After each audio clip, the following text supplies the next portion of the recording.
Evening everyone and welcome to the fourth race of the Anti-Stall Racing GT3 series. Welcome to the driver briefing. Today we'll be racing at the Spa-Francorchamps circuit. So I want to welcome everyone joining on the stream and to the drivers who are with us nice and early today. So first a little bit of session info. We will have, well, we've almost had a full 80-minute practice session, after which we will have a 30-minute open qualifying session followed by a 10 minutes warm-up before the 60-minute race will commence. So first a couple general notes. We will be providing live stewarding. This means that penalties such as drive-thrus or hold penalties and full course cautions can and will be awarded and or thrown if needed. Full course cautions will be activated at the discretion of the race control team. Be advised that this will only be done with incidents affecting the majority of the field. Every driver has been given one quick repair. Please use this as needed and or required. You automatically receive a drive-thru penalty when you reach 18 incidents and every 5 incident points thereafter.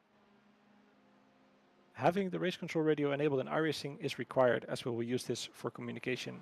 So make sure you keep the voice channels clear at all times, beside for incident reports to race control and pitting in or out notifications. If you have an incident with another driver, please stay calm, collected, and naturally do not insult the driver on the radio. We will note any incidents that are investigated through race control chat as an announcement through the race control voice chat. Any outcomes will also be broadcasted through there as well, so make sure you keep an eye on those. If your incident happens not to be mentioned, you can ask the stewards to investigate this through the voice chat and voice channel or chat once. Please note your car number and the lap number of the incident when doing so. Do not enter a discussion in voice chat about the incident. It will only be used for mentioning the incident itself. Anything thereafter will not be permitted. You will get one warning for transgressions on voice chat. Anything after that will be either met with a mute or any penalties that the race control team sees fit. If you have an issue on the pace lap, do not rejoin until all cars have passed you. Also do not overtake cars to gain back your positions you have lost. So we have some general track rules here today at Spa. We've set some rules regarding the corner sections during qualifying where you are expected to go near full speed and to not impede any drivers in the following corners. Turn 3, 4, 5, which is Eau Rouge leading up to Radien. Turn 7, 8, 9, which is Les Combes. Turn 10 and 11, which is Bruxelles. Turn 13, 14, 15 and 16, which is the corner section through Campus and Stavelo. Also Paul Fair, sorry. And turn 19, 20, which is the bus stop. As mentioned, you are expected to go near full speed in all those corners. And not to impede any drivers who are currently on a hot lap. On the back straight, which means after turn 16, Paul Fair, and the run up to Blanchimont and the chicane, there will be no overtaking. Drivers will be looking to set themselves up for a hot lap, and overtaking will cause issues. Of course, if you're on a hot lap, you're allowed to pass on that straight. You may reset to pit lane after your qualifying lap is done, but please make sure to do so off the racing line, preferably on the straight. Any drivers caught impeding other drivers during qualifying session will be given either a warning or an in-race drive-through, depending on the severity of the incident. Drivers exiting the pit lane are to give way to any drivers coming up through turn 1, and multiple impeding penalties in qualifying will now mean you start from pit lane. During the race, the fuel is limited to 45% of your car's total fuel limit. Remember that the total fuel sizes for most cars have been changed due to the 2022 Season 2 patch. We expect there to be 2 pit stops in the race, so make sure you keep an eye on your fuel levels and you make sure to pit in time. We have a grid of 40 cars within our race. Blue flags are going to happen. In the past, we tried to let drivers deal with blue flags between themselves, but we are hereby enforcing the blue flag rules. This means that drivers who have been shown a blue flag are required to let the following car pass at the first available opportunity. This means that absolutely no blocking is allowed under any circumstances by lapped cars. Drivers who are currently in a battle for position are required to pause the battle, let the lapping cars by, and then they can resume these battles. We do, however, want to stress that drivers who are passing the back markers or the cars that have blue flags should make sure that any pass is safe, as the responsibility to pass safely is on both drivers. We also want to mention that please be cautious about cars leaving the pit lane, especially if you're a lap down. For any cars that are on the same lap, there will be no priority given other than the blue flags. This does not mean, though, that cars exiting the pit lane can immediately take the racing line if there's a faster car incoming, but we do mean that there shouldn't be any issues between the cars. All in all, these are our notes for today. My name was Kevin, and we will be making sure that the race hopefully goes smoothly, and we hope that you guys have a great race. And with that, I'm going to give it back to the commentating team, and I hope you guys have a good night.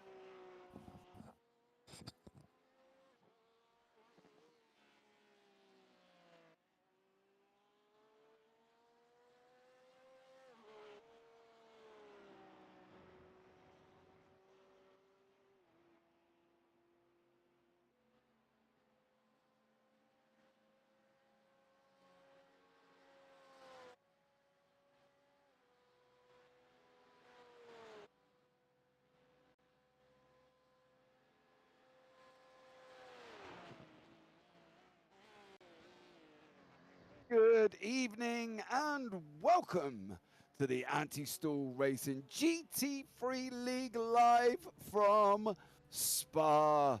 Absolutely incredible track, absolutely incredible drivers, and an absolutely incredible field of cars. I am James Parfit, and I will be joined in the booth this evening by Kevin Wesley Burke, and we will also have Wesley Wiggins, who's going to come and join us for qualifying, guys, as well. But first off, I've got to say as well, so let's get some love in the chat. So happy birthday to Wes, who is at the tender age of 24 this evening. So Wes is 24 today. So happy birthday there, Wes. So we're going to have a quick look at the standings very shortly. Now, what I'm going to do is bring Kevin into the booth. Kevin, welcome in. Good evening, everyone. How are you, young sir? Yeah, I'm not too bad. Not too bad. Looking forward to the racing? Yeah, definitely looking forward to this race this evening. No, it should be an absolutely epic race, mate. Epic race there. Now, on screen is the current championship standings. As you can see, Alexandra Izzo is currently in first on 170 points. Gioltano Volcano is in second on 161. Marcus Schumann on 122. Platil on 116. Taylor on 102. Sainton on 97. Gomez on 94. Massimo Berta also on 94. Akira Iwata returns this week, so this should be interesting after missing last week as well. He's currently sat on 92 points. Lorenzo Banzanti is in 89. Justin Claessens, who had listened to the commentators apparently when we were telling him to be a little bit more aggressive, and he listened last week and finished third. Absolutely epic drive from him. Is on 88 points. Elias Stromer is on 88. Marco Ferroni on 66. Mirko Galloni on 58. Marco Pinto on 54. Gizeki on 36 and Palenko on 36. That rounds out our top 18. Waterball 07. Yes, we will have a look at that for you. In 19th is Miguel Cordero on 34 points and Sebastian Van Den on 28. So there you go, guys. That is the current standings for the GT3 series before this week. So, first off, let's bring in Kevin. Kev, thank you so much for joining us this evening. I hope you're well. How's your day been? Been not too bad, actually. Not too bad? Yeah, not too bad at all. Nice day of rest. Yeah, a bit of day of rest. Had to take my son to rugby. He plays rugby, but over the night, I've just been chilling and relaxing. Nice, man. That's nice. Okay, so, Kev, you are a GT3 car driver. You drive the Audi. I know this from other series. Tell me what... Okay, so let's put you on the spot first of all. What car do you think will come out on top? Now, we've got Ferraris, Porsches, Beamers, Lambos, a Ford of Joel Amos, and Audis. What are we expecting at Spa? Who do you think is going to come out? Well, me personally, I'm always going to go for the Audi, but the Porsches are really good on this track, so I expect maybe the Porsche or the Ferrari to be pulling some weight in this race. Awesome. Now, I'm going to bring in Wes. Wes, happy birthday first off. Thank you very much. So, Wes, last week we put our noses on the line and picked some drivers. Fortunate enough, we didn't commentators curse them, which is what generally would happen. where are we looking this week, Wes? Who do you think is going to be looking strong? Because we've got the return of Iwata as well, mate, and I'm excited to see what he's going to be able to do. Yeah, that immediately is the one that stands out, and I think will be the one to look out for to make an impact. Obviously, winner in round 2. Obviously, falling down the standings by not being here last week, but immediately ready P3 in practice. So I do think Kira will be one to definitely watch out for. Okay, and also I would like to point out as well, when we were talking about Justin Claessens, he was talking about the fact that we mentioned the fact that there was certain times that he could have been more aggressive. Now, last week he showed it in Suzuka. He finished third in Catalonia. Sorry, he finished third because it was Suzuka. We were saying he should be more and more aggressive because he should have been higher up the field. Last week he showed it, absolutely smashed it, finished third place. Oh, do you think we're expecting more of the same? Because he come out and asked us and basically said, "What do you think, guys? Are you happy with what he did that week?" And both me and yourself, Wes, said yes. Do you think he's going to? Can he repeat it this week?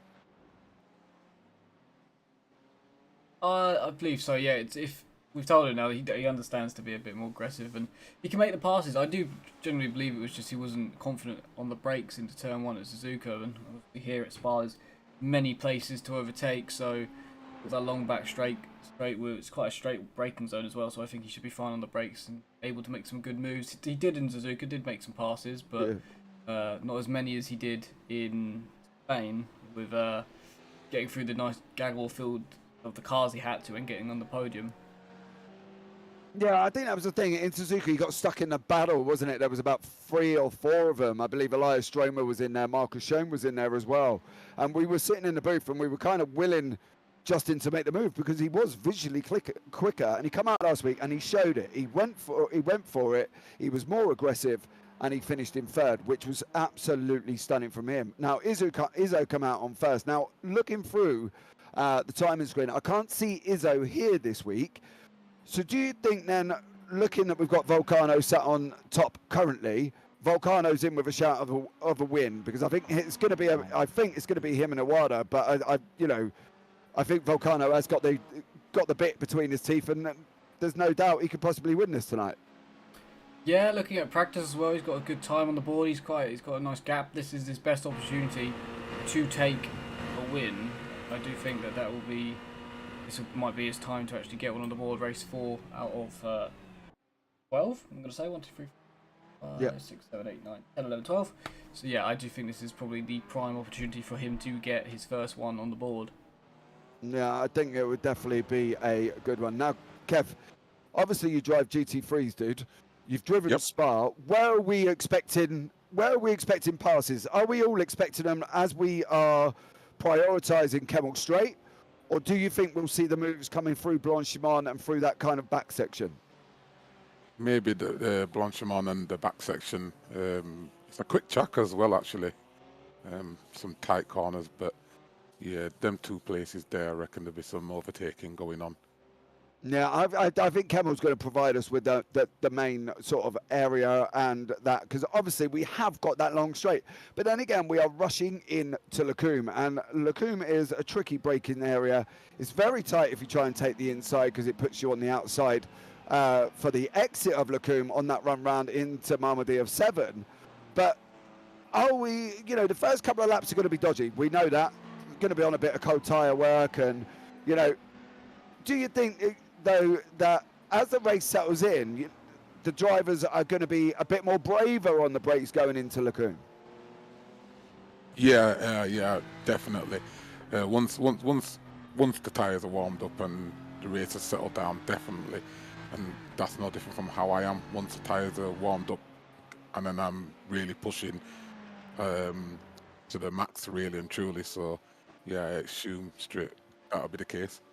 Yeah, as we see here, Iwata coming down into Lacombe. We expect the general braking zone probably just before the beginning of the curbs on the left-hand side, guys, as well. So please have a look at that running into Lacombe. But don't forget as well, if you are here for the first time, or if you are sitting there watching, please hit that thumbs up button. Please hit that subscribe button. And don't forget to turn on them bells for notifications, because trust me, guys, you do not want to miss the racing that is currently coming up on the Anti-Stall YouTube channel. Okay, we have got F1, we have got F3, we have got F4, we have got the GT3s at Hockenheim, the F3s and F4s at Road Atlanta, and the F1 series is at Hungaroring. Okay, so please, please, please hit that button, hit that thumbs up, hit them bells for notifications, because you will not want to miss any of the action. Now, as you can see, we are just coming into qualifying. As you heard earlier on, through race control, we have got a 30-minute qualifying session. Okay, so we've got 30 minutes. It's open qualifying. The cars will all be on track together. Okay, so please be aware that the cars will be on track together. It can, at times, hopefully will stay clean, but can be very manic. All right, so as you can see on the track map on the right-hand side, we've got Palenko. He has come out first and is currently leading us off. So he will set the fastest time of the opening lap. Okay, so yeah, so there you go. Right, so, you know, Spa, Kev, Spa, it's a traditional track. People love it. People hate it. You know, what is your opinion of it? My opinion of it, it's a good track. It's a couple of tricky corners. And obviously, with it being 2 pit stops, so that could be a big factor on how that goes. So, you know, I enjoy it. I do enjoy it. I really do. It's a good track. Favorite part, or don't you have a favorite part? Because I love the El Rouge Radion part. Right, you're going up there. You know, your hands are on the steering wheel. You're gripping like crazy. You want to get it up through the second part of it, which is up here now on the left, as we can see here, with Pletil going that left back. You want to get it up through there. That's my favourite part of the circuit. If we said to you, Kev, what's your favourite part? Which part would you pick? Do you like the tricky infield section or the long run of El Rouge and as you can see coming up now, this here, this is my favourite part. This right, straight into the left, then bang straight into the right. I love this part. It's brilliant. If you do it right, you can get a lot of speed on it, definitely. Yeah, I think this is going to be, if you can do Lacombe correctly, then I think that run down into Rivage really does give you an opportunity of taking the inside line. What are the dangers, though, Kev? What are we expecting danger-wise from it? Just basically, I lock up a lot on that myself. Just being quite easy on the brakes and then full on the throttle, basically. Do you know what I mean? Yeah, are we expecting many cars to go round? Should, hopefully, yeah. You know, not round that, because obviously we expect it to go down the track, but obviously that second section of Lacombe, where you go round the right, as we see here, we're on board with Palenko, so we'll just follow him down. Now we're looking at braking just on the left-hand side before the curb. I would have picked up there. He goes down through it goes, and then it goes left, and then he goes right, and then left down on that second left. I've put the car around many a time. Do you think that's something that is accidental because you're getting the gas too early? I can at the moment. I think you're having mic issue, but yeah, on this. I struggle on that bend there, but coming down here onto this sharp left here, I love it. Go a bit wide, cut in, foot down, go around this bend, foot down again, hold it nice, then all the way to the end here. Boom, gear down. I usually take that in second, drop it up into third, hold this bend nicely, bam, into fourth. Here, I think this part here is a bit tricky for me sometimes. Yeah. So this is where that foul section is down the back of Blanchimont, isn't it? You know what I mean? They are full foot to the floor, aren't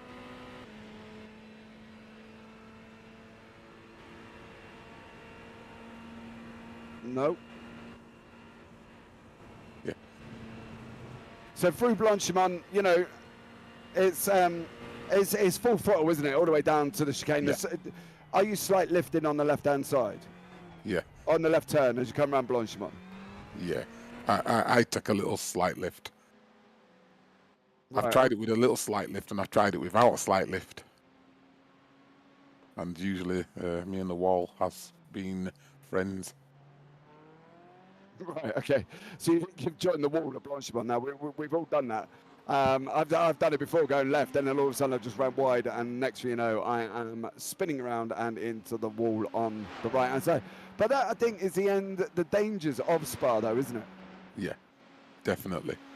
Definitely dangerous. We have got a race penalty on the bottom. If we can just move that overlay off the bottom of the screen so you can have a look. I miss what that said. I think it was car 23. Leon Eliwat and Massimo Berta on that one. So yeah, there you go. But you know, we have got live stewarding tonight, and Wes, I think that's going to bring a different dimension, isn't it? Because you know that we are going to get instant penalties for, aren't we? Yeah, instant. Well, we'll be able to see it, but yeah, they'll be giving drive-through, stop-goes, 5-second penalties.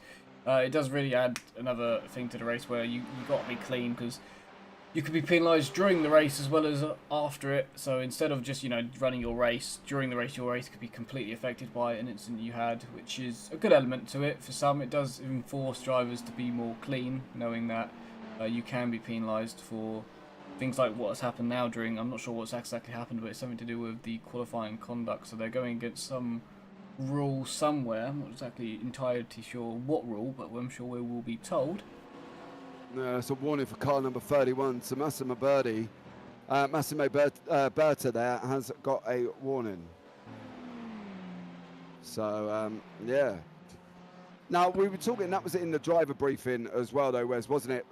You know, we were saying about blue flags during qualifying. They were talking about, Kevin mentioned about blocking, moving it offline out the way, as we can see there with Paul Taylor. Can we presume that is not what's been done with Massimo Berta? Because obviously we haven't got full details, but we're just kind of, you know, putting it on the whim that it's possibly could involve with that. Yeah, I'd say it's something to do with he's either got in someone's way, or he's not stopped where he's allowed to stop, or yeah, he's affected. Most likely he's affected someone else's lap, or he's just stopped immediately, maybe after the start of the finish line. I feel like that could be a thing that might be affecting drivers in that way. Yeah, I think that's kind of where we're putting on that one, because they were talking about it, wasn't they? And at the end of the day, they've got to be sensible during qualifying, because we've still got sort of just over 23 minutes remaining, which is a long time for these drivers to go around. They got, you know, enough time to put in a good few laps. Now, Kevin, me and Wes were talking about qualifying last week, and we were talking about the fact whether or not we both agreed that we would stick in a few extra laps of fuel, and basically instead of just going in, doing your lap, coming back, going out, doing your lap, coming back in again, we talked about getting a feel for the track and, you know, maybe putting in 5 laps of fuel and running it. What is your ideal qualifying scenario? Are you a 1 lap out and then back in again, or do you sort of put extra in to see how you get on? I'm like a 1 lap kind of guy, but what I do is practice. I kind of put the juice to what I think's a minimum, and then go for it.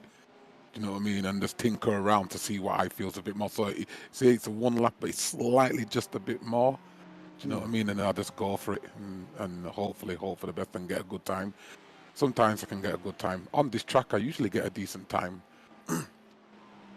Right, okay. Well, there you go. So obviously you're a 1 lapper as well.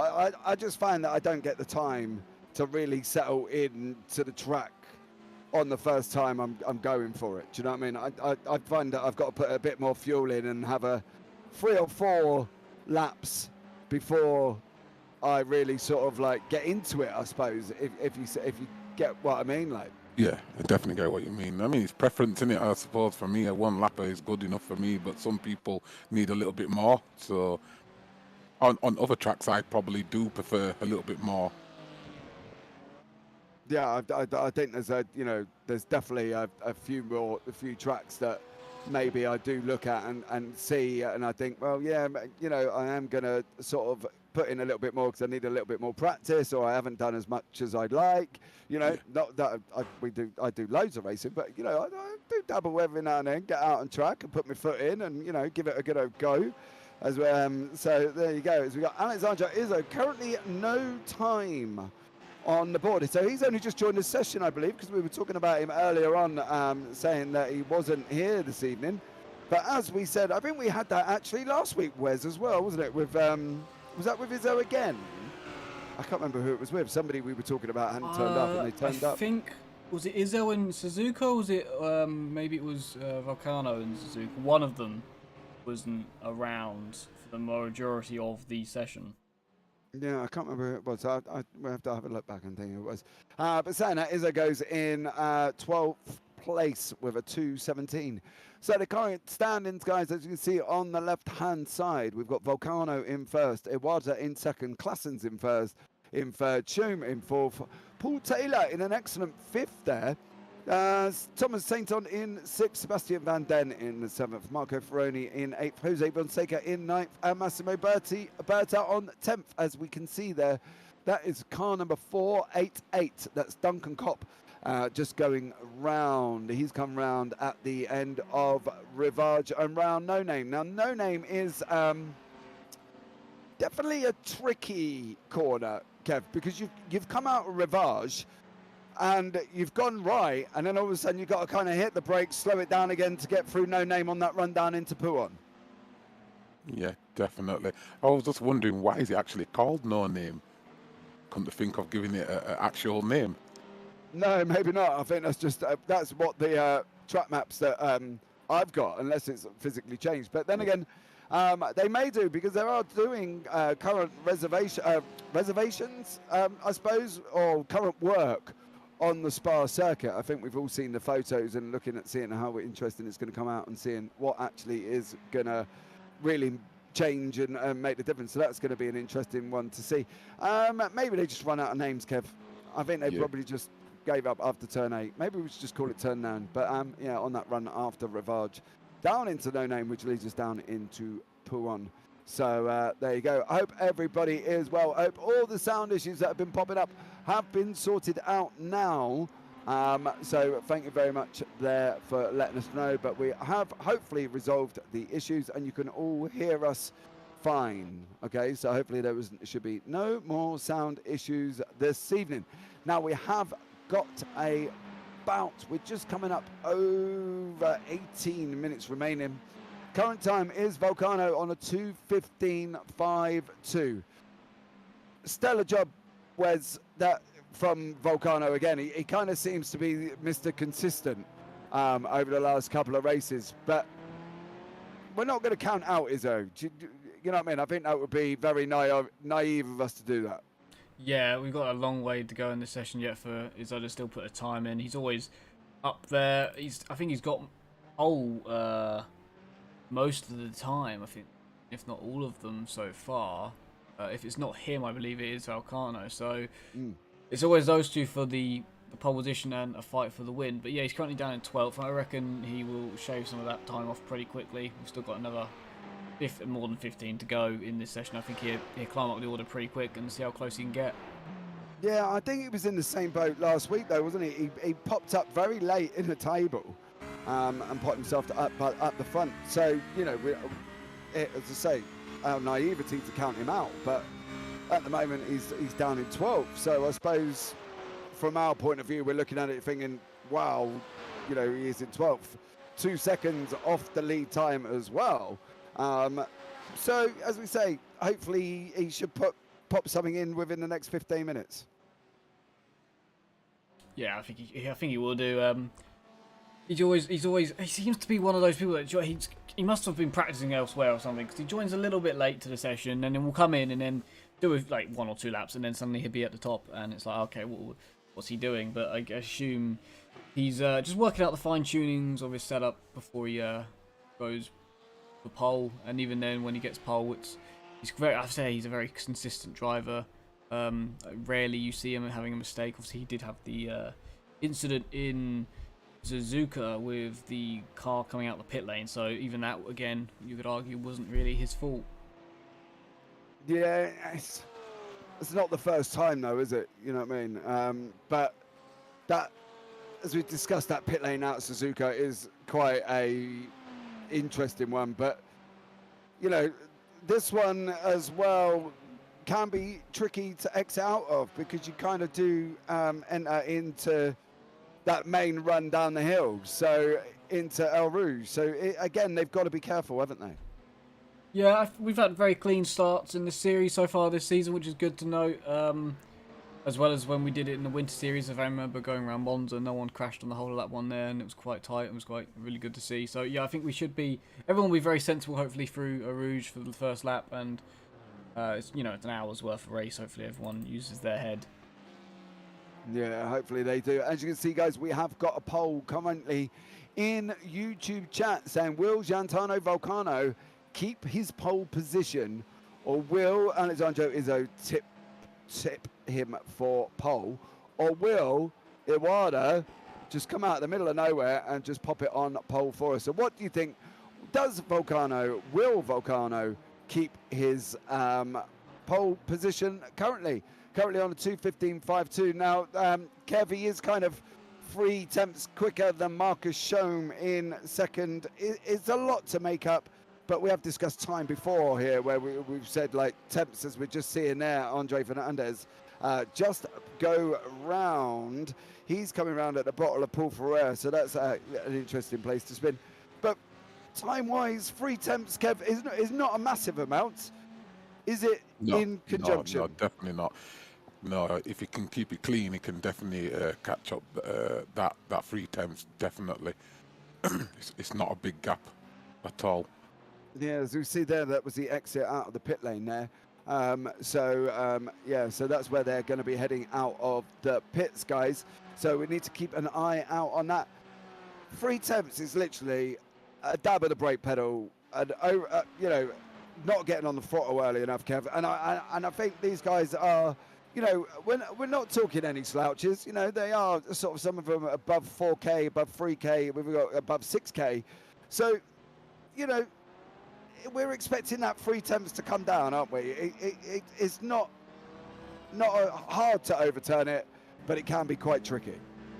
Yeah, it definitely can be tricky. Yeah, definitely it can come down, but if he can keep it clean and keep it tidy, then he can either lose it or, like you say, pull away if you're dabbing the brake wrong or you took the corner a little bit too tight. But it's easily caught 3 temps, definitely, but you could pull away at the same time as well. Yeah, as we see, guys, the driver's eye ratings did come up on screen there, so it does give you a rundown of currently where the drivers are eye rating wise, and really kind of gives you an idea of what sort of drivers are in this league. Obviously, as we say, Izzo now has just gone and popped it up into 9th.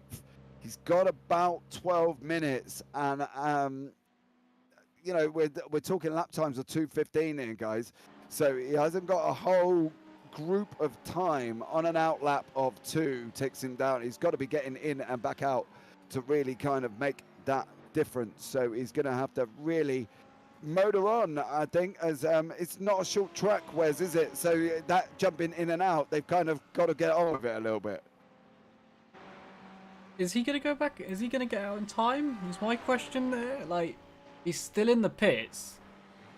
It says he is, but he might not be actually. Let me find him now. I can't find him at all, so I assume he's still in the pits. So I don't know if he's going to make it back out in time, to be honest. Well, he's got to get down to 2:15. We've got about 11 minutes. So he'll be able to get out. Oh, God, yeah, I don't know why I thought it was a 20-minute session. I thought we've got like a minute left. No, we've got 11. I thought, of course, he's not getting back out in time. But no, yeah. Of course, we've got another 10 to go. I don't know why I thought it was ending in a minute. I was like, he's not coming back out. Yeah, no, I think there was as well. He's only going to be able to get 1 run in. He's not going to be able to get 2 in. Especially if he's still in the pits. He's only going to get 1, but he's got to be out on track with about really 8 minutes, 9 minutes to go, because otherwise he's not going to make it. Well, this is what we were saying about the tactic before. We were saying about it at Catalunya, rather than going out and doing a lap coming in, just stay out. But they are sticking with it, aren't they? And just doing in-lap or out-lap, fast lap, in, fast lap. Instead, it's 2-minute lap time. Like, that's a lot of time where you might as well just stay on the track and do 2 laps while you're out there. Because if you make a mistake on your run, then you've wasted quite a bit of the session to have to come back in and re-go again. Yeah, I'm especially at circuits like this, though, Wes, I'm not a lover of that. I wouldn't do that in-out thing at a circuit like this because, as you say, you've only got to run wide there, as we can see, car number 10 doing exactly what we were talking about. And we know the off-tracks at Spa are tight, and they are very tight for a circuit. You know, there was talking of them reviewing them because they are so tight, but it's only going to take one of that, and your lap's done. You know, you've got to come out and do it all again. Yeah, then you've just wasted so much time going in and out and warming up the tyres. It's just a long process too. You might as well just stay out there, stick with the lap times, do at least 2. I'm not sure how much a lap of fuel really is going to affect your lap time. Is it going to affect it by that much that you realistically don't want to do it? Like, it's got to be a 10th or maybe 2. Like, surely it's worth the risk rather than in out again. Like, it's just in case, just to cover a mistake. Well, there you go, Kev. What do you think? Would you now, coming towards this end of the session, would you still stick with your in-out tactic, or would you go and run a few more laps? Coming towards the end of the session, I'd be running a few more laps personally. I'd just go for it. I would have done it in-out at the beginning of the session and run the few more laps towards the end of the session. Yeah, because it seems crazy this close with a 2.5-minute lap to still be going in-out. Yeah, definitely. And I think these guys are just going to have to now. I think Izzo, he's back out on track, I believe, though, Wes. So if we can pick up where Izzo is, there he is. So he is out on track. He is currently stuck behind car number 38 there as I scour down Thomas Sainton in the Porsche.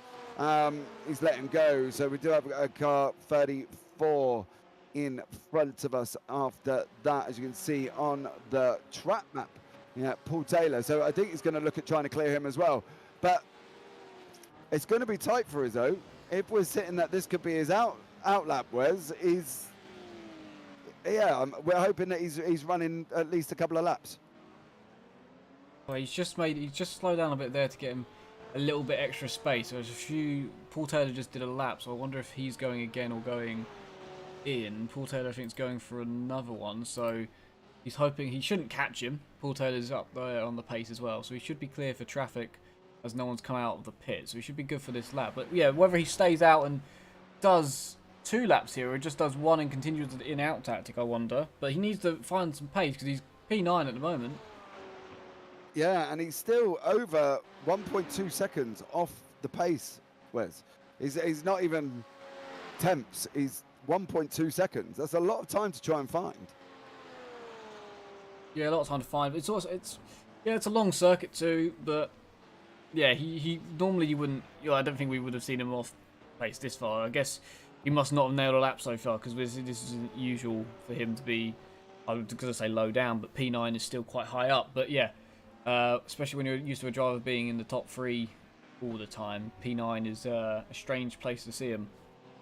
Now, the only good thing for us, though, Wes, is it'll be interesting to see what he does coming through the field, because obviously he's not been in this position really at all since this series, at the beginning of the series. So it's going to be interesting to see his overtakes and the way he deals with the cars in front. Yeah, see how well he can deal with traffic. It's always a good representation. We haven't really seen him in too many wheel-to-wheel battles this season so far. He's managed to keep everyone's quite at arm's length, I'd say. It would be good to see him having to fight through the field a bit. Yeah, it definitely will be, and I'm definitely looking forward to it. We have got 6 minutes as we see Paul Taylor has stopped. He's jumped into the pits now.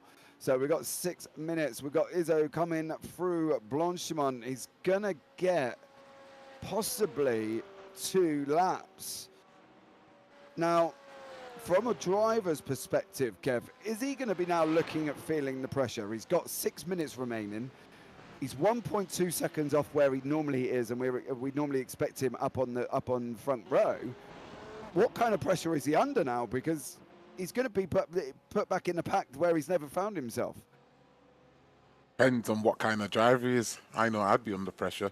I'd be thinking, boy, it's that time. I've got to put my foot down and try and get it in just before the end. But if he's a cool-headed kind of person, then he might just get it in. But it's definitely pressure, without a shadow of a doubt. Yeah, because as we've discussed now with Wes, we've not really seen him in a kind of will-to-will battle. He's normally out the front with either Volcano or Iwata, and they've gone. You know, we're talking gaps of, like, in the last race, he had a gap of about 4.5 seconds to second, and he had 20 seconds after that down to third. So he's not been under that pressure. If he can't nail this lap with a short period of time, he's just gone fourth. So now that's a little bit more comfortable for him, isn't it? He's still in that little battle. He's got Marcus Schum, Iwata, who are quick drivers. Klassen's behind as well, who we know now has really going for it. But he's still going to have that little bit of pressure, Kevin. And I think it's going to be interesting to see what Izzo's going to be able to do. Yeah, definitely. But like you say, he's just called back a little bit there. So if he keeps his head, then there's a good chance he can get higher up the field. So just have to see how he does. Or is he going to crumble under a bit of pressure? Well, he's on a 2:15.97. He's still got about 4 tenths to find. But again, he's on an outlap now. I don't know, 26, 27, 28. Oh, I don't know. That's going to be a close one. I think whether or not he's going to get that lap in. Wes, what do we think? Do you think he's going to get another one in? He's just going out now. Depends how fast his outlap is, doesn't it? Yeah, he's going to have to go for it and warm up those tyres pretty quick. Yeah, that would be an interesting one to see, as we see Klassen's there on a 2:16.08. It's going to be interesting to see what this young man can do. He's currently in a Lamborghini, absolutely flew along in Barcelona. Was a little bit tenuous, I suppose. Tentative would be a better word in Suzuka, but really put the foot to the floor in Catalonia last week and really showed it through. We finished at an absolutely amazing third place. We've got 2 minutes 45. We'll give you a quick rundown of the top 10 currently, as you can see on the left-hand side. Got Volcano in first, Iwata in second, Schum in third, Izzo in fourth, Klassen's in fifth, Jose Fonseca in sixth, Paul Taylor, amazing, in seventh, Thomas Sainton in eighth, Sebastian Van Den in ninth, and Massimo Berta is currently in 10th place. So there you go. At the end of a qualifying session, Kev, if you're not coming back out again and you've not got time on a track like Spa, what do? You know, do you go and get a drink? Do you just sit and chill out? You know, just sit there and watch it? You know, because everybody's different normally about this time. Yeah, me, I have a little drink and just kick back and get ready for the race. Yeah, I think that's going to be an interesting thing. I generally, if I've got about this amount of time, I'll go and get a drink, sit down, chill out, grab a donut or something to munch while I sit here and watch the last 2.5 minutes. You know, what's your end of qualifying routine? Do you go and chill and get a drink? I'm on the track. I'm not. I set it up so I'm on it. I will be on the tracks now. I won't. And if I'm not, I will be watching the drivers I want to beat. I'll just watch their laps. But normally I will be on the road. I won't want to sit and watch and wait. Okay, so you've got 2 minutes left. You're sat in the pits at Spa. Can't get out on track for another lap. What do you do? Watch the closest rival. See what their lap's like. You sit back. Do you ever do on board with them? Yeah, I'll be on there. Yeah, I will see exactly what gear they're in, and I'll see what they're doing. I'll be sitting on the onboard. They're not the gyro, even just straight up the cockpit cams, just so I can see exactly what they're doing differently. Yeah, I have done that a few times. I've sat and had a look. Kev, is that something you do as well? If you've got 2 minutes remaining at Spa, you can't go out. Do you jump on the cockpit, or do you just not worry? Yeah, definitely. Like I said, I do like to see what gear a guy goes down in on a particular corner, and think, let me try that. I might be in a lower gear or a higher gear. So, yeah. Yeah, see, now I've done that before. I've done that before where we've gone and, you know, I've gone and watched the lap and I thought, oh, let's go out and try and, you know, emulate this driver that I'm looking at that might be a second or so faster up. And I always find I sort of struggle to kind of get into it. You know, I'm not a quick picker-upper, should we say. I can't just pick up with a driver's thing and run with it and see what happened. You know what I mean? Maybe that's just because I'm old.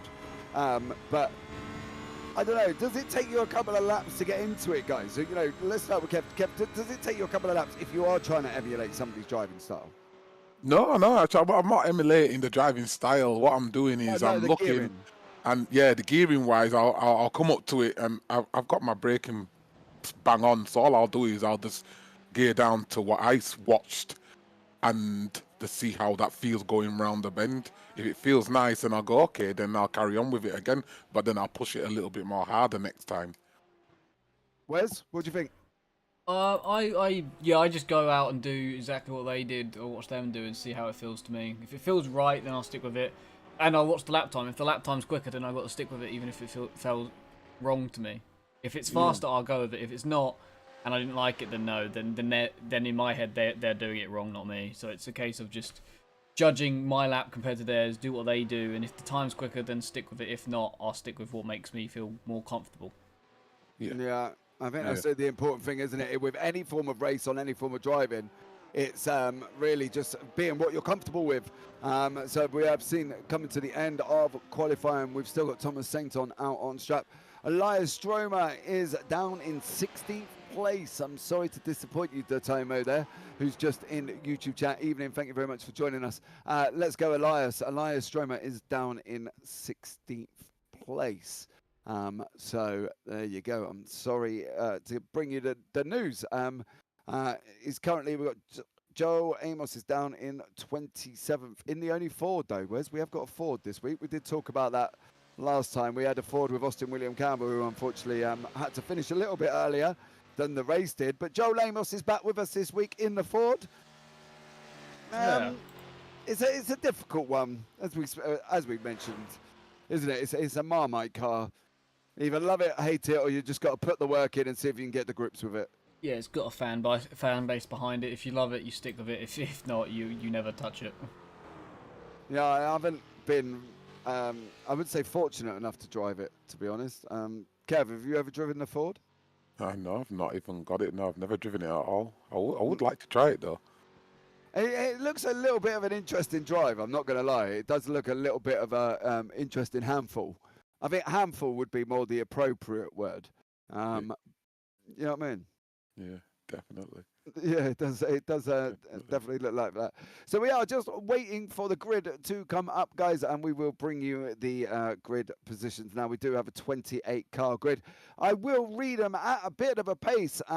So there you go. Be aware that we will, because the cars, once we get into the race session, they do like joining the grid quite quick. As you can see, the I rating of the drivers there, currently on screen, most of them are probably 90% of them are A licensed drivers, ranging from Ricardo Mercado down on 1K up to, I believe it's Alessandro Izzo on 6.5K. So we have got a massive mix of drivers there, guys. You know, when we normally kind of see this amount, it does get a little bit tricky. So there you go. We're just getting into the 10-minute warm-up, and then we're going to be going for it. Gaetano Volcano kept his poll. Yes, he did. As you see the poll in YouTube, 66% of us said yes. 33% of us said no. I voted yes, just to let you know, Wes.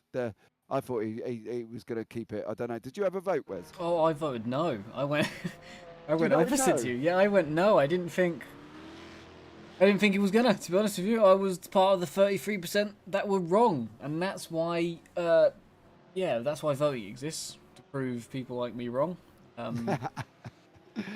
Well, there you go, guys. You've heard it here first. James comes out on top, 1-0 over Wes. Kev, did you vote or not in YouTube?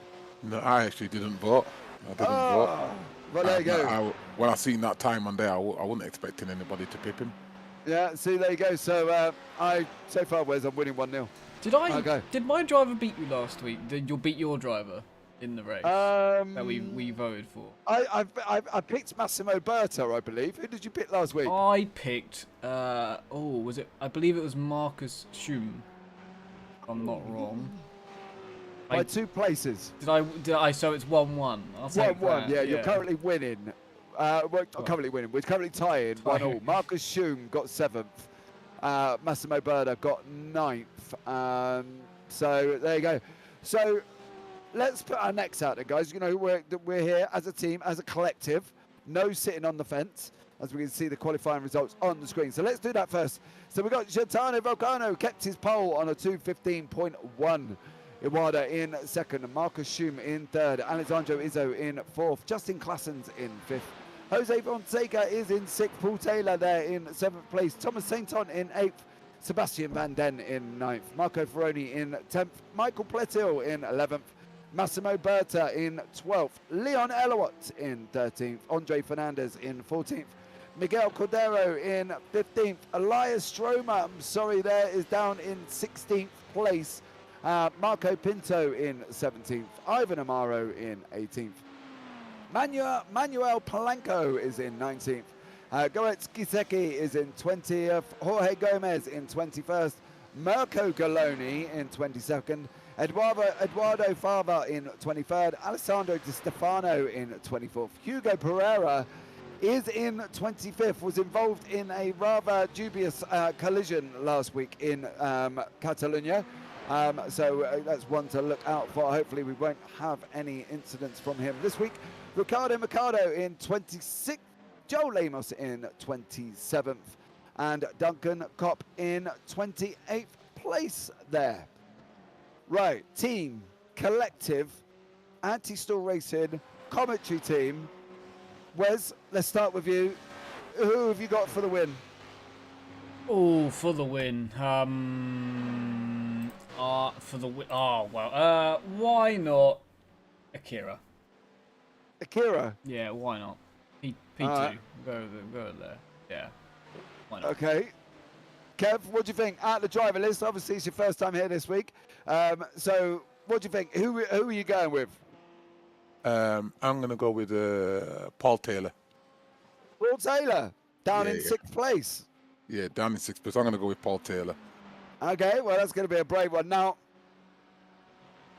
I don't know. I've got a funny feeling whereas Vulcano's going to do it this week.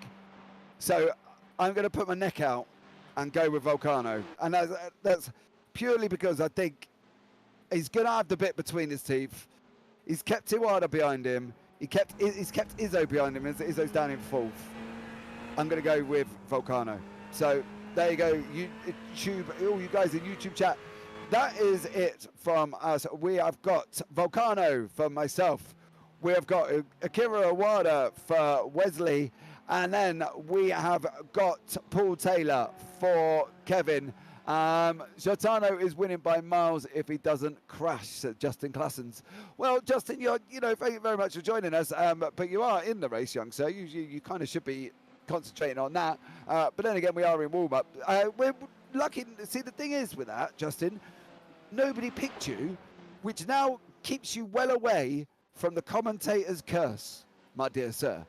So there is no cursing for you, where Paul Taylor, Iwata, and Vulcano can instantly blame the team here in the booth if they have an incident. Because as we've discussed last week, Wes, this imaginary commentator's curse that seems to really cause a problem could really cause us a problem this week with 3 drivers underneath it at the moment. Well, yeah, he's fine until he goes for a move and we start talking about whether he should or shouldn't try and overtake the driver, and then he's got a problem. But yeah, it does exist. I think I said there was a race on Tuesday, the F3 race. There was 2 brothers winning by a while. They had quite a big gap, and I started talking about how far they were winning by, and one of them just spun while I was talking about him, watching him. I was like, oh, that's a real shame that they were fine the entire race until the moment I started talking about him. I was like, oh, I'm so sorry. So yeah, it exists fully. It fully exists. We don't know why it exists. So if anybody has an insight where we get this commentator's curse from, as we see a rather dapping looking, if that's Jose Fonseca with that camera picture on screen, man, he looks smooth. I don't even look that good, I don't think. You know, look at that. You know, really nice and tidy there, Jose Fonseca. Like, so there you go. Looks more like a businessman than a racer. Yeah, I'm going lawyer. Maybe that's not right. Yeah, maybe. Do you reckon lawyer? So Justin Claessens, got it. So they will all crash out and I will win. Well, there you go, mate. That's the joys of this commentating cast that we talk about so much. That maybe, mate, that might actually happen. But Justin, we are expected to see some rather fortuitous, aggressive driving this week. So there he is. So be aware, Justin, we are wanting to see you proper going for it, okay? Go for it on behalf of the commentators here in the booth. And if you get it, mate, and you win, we will be the first one to congratulate you fully. What's he doing in his picture? What's he carrying? What's he doing there? Now, initially, right, Wes, looked at that before, I thought it was a catfish. Oh, cool, because I thought it was a seal at first. So I'm with you. A sack of some sort. What do you reckon, Kev? It looks like a sack of something, like maybe sand or something like that. Sandbagging, is he? Yeah, something like that. What do you reckon that? Do you reckon that he's entered into an Ironman contest? I've just seen his helmet in his race car is SpongeBob. I've just clocked that. If you look through the windscreen, he's got a SpongeBob. SpongeBob helmet there for Justin Claessens. What do we reckon then? Is he a sandbag or an eel or a catfish? Maybe we'll ask him when he watches it. You know, Justin, if you watch the broadcast back, you are currently in the car. Definitely a sandbag, that.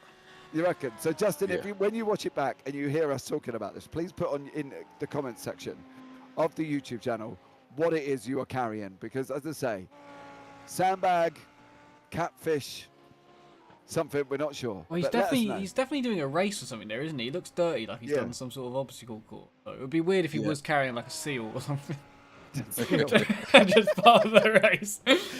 he's just gone and robbed one off the beach. Maybe it's like one of them initiations where they send a farmer in to try and catch a chicken.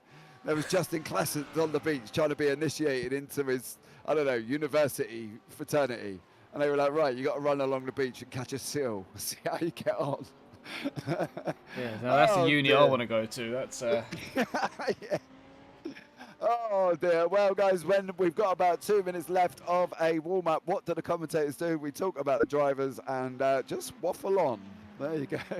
About you catching seals and fraternities and other things, as we see Paul Taylor. See, that's a more conventional photo. Paul looks like he's in a photo booth. He's pulled the blind. He's got his picture sorted out. There you go. That's a more conventional picture we are expecting.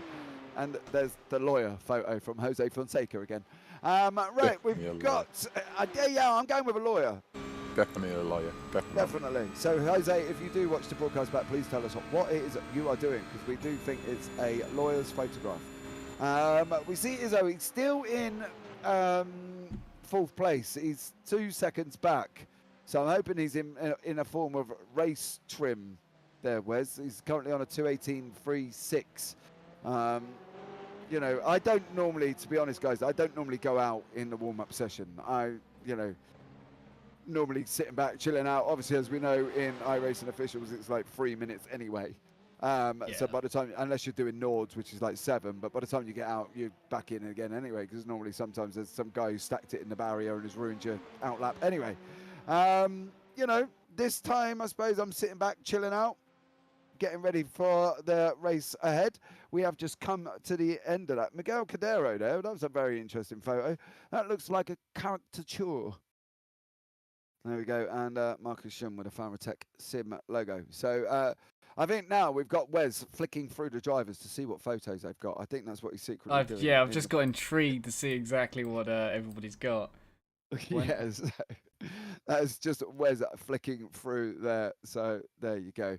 Right, guys, here we go. Last time we guide you through the grid. If you've missed it, Volcano is in 1st, Iwata in 2nd, Schum in 3rd, Izzo there in 4th, Claessens in 5th, Fonseca in 6th, Paul Taylor in 7th, Sainton in 8th, Van Den in 9th, Ferrone in 10th, Pretil in 11th, Massimo Berda there in 12th, Leon Elowat in 13th, Fernandez in 14th, Cadero in 15th, Stromer in 16th, Marco Pinto is in 17th place, Ivan Amaro there in 18th, Manuel Polanco in 19th, Gizeki in 20th, Gomez in 21st, Galoni in 22nd, Fava in 23rd, Di Stefano in 24th, Hugo Pereira 25th, Ricardo Mercado in 26th, Joel Amos all the way down in 27th, and Duncan Kopp in 28th.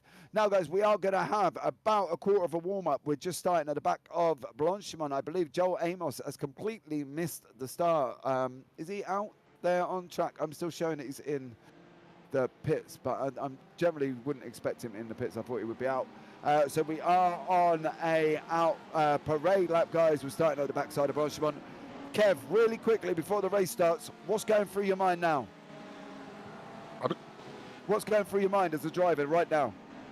As a driver, a good start. Just a good start.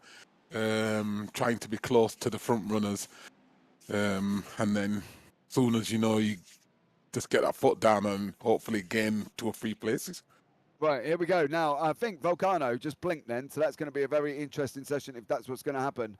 But as you can see, guys, they're coming around the second part of the bus stop. Round 4, we are going to be live from Spa right about now. Volcano has got an absolute flyer. Iwata there has kept second place. Klassen's there looking at going up the inside of Schum. Already in first, coming up into 4th. He is at the moment. He's made a position over this man, Alessandro Izzo, who unfortunately has dropped back into 5th place. We're running up the hill now through El Rouge and Radion. First time we've done half a lap, don't forget, so we are going to be on cold tyres. Izzo there trying to go too wide with Klassen's on this run down the Kemmel Straight. Klassen's there on the left. We've got a middle car as well there in Izzo. He's there as they're heading down now. Izzo takes the place back from Klassen's. I think everybody made it through there, Kev. A fairly clean start considering we were heading up through the hill. Yeah, definitely a good clean start. And once it settles down, hopefully we're going to see some really good clean racing. Yeah, as we can see here, we're currently on board with Leon Elowat in the BMW. He is trying to currently get past. He's got past Marco Ferroni.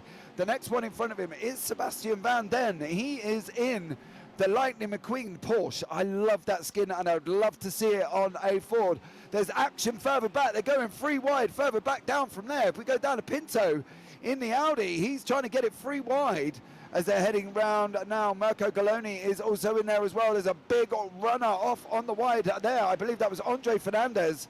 He is currently down in 17th place. Heading down now, we are going into Fagné, 12 and 13.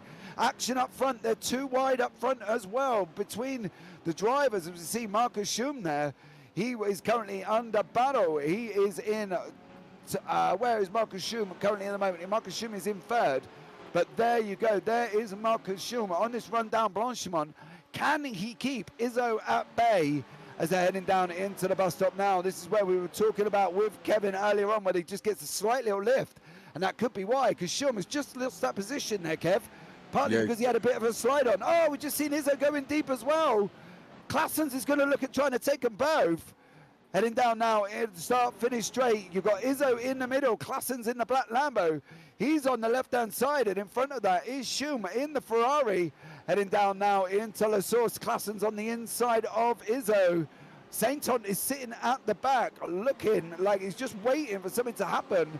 And this is where it could happen. If Klassen's and Izzo's take it 2 wide in El Rouge, they didn't. Klassen's blocked off 2 wide. Kevin, El Rouge and Radion is not the most easiest thing to do, is it, under any car? No, not at all. No car at all. It's no way easy to take it with 2 cars. It's looking tasty between 4th and 6th. Yeah, Izzo there is looking at trying to get past Marcus Schum, which he has done now, and that's put him in 3rd place. Volcano is currently out in the lead. Iwata 2nd, Izzo 3rd.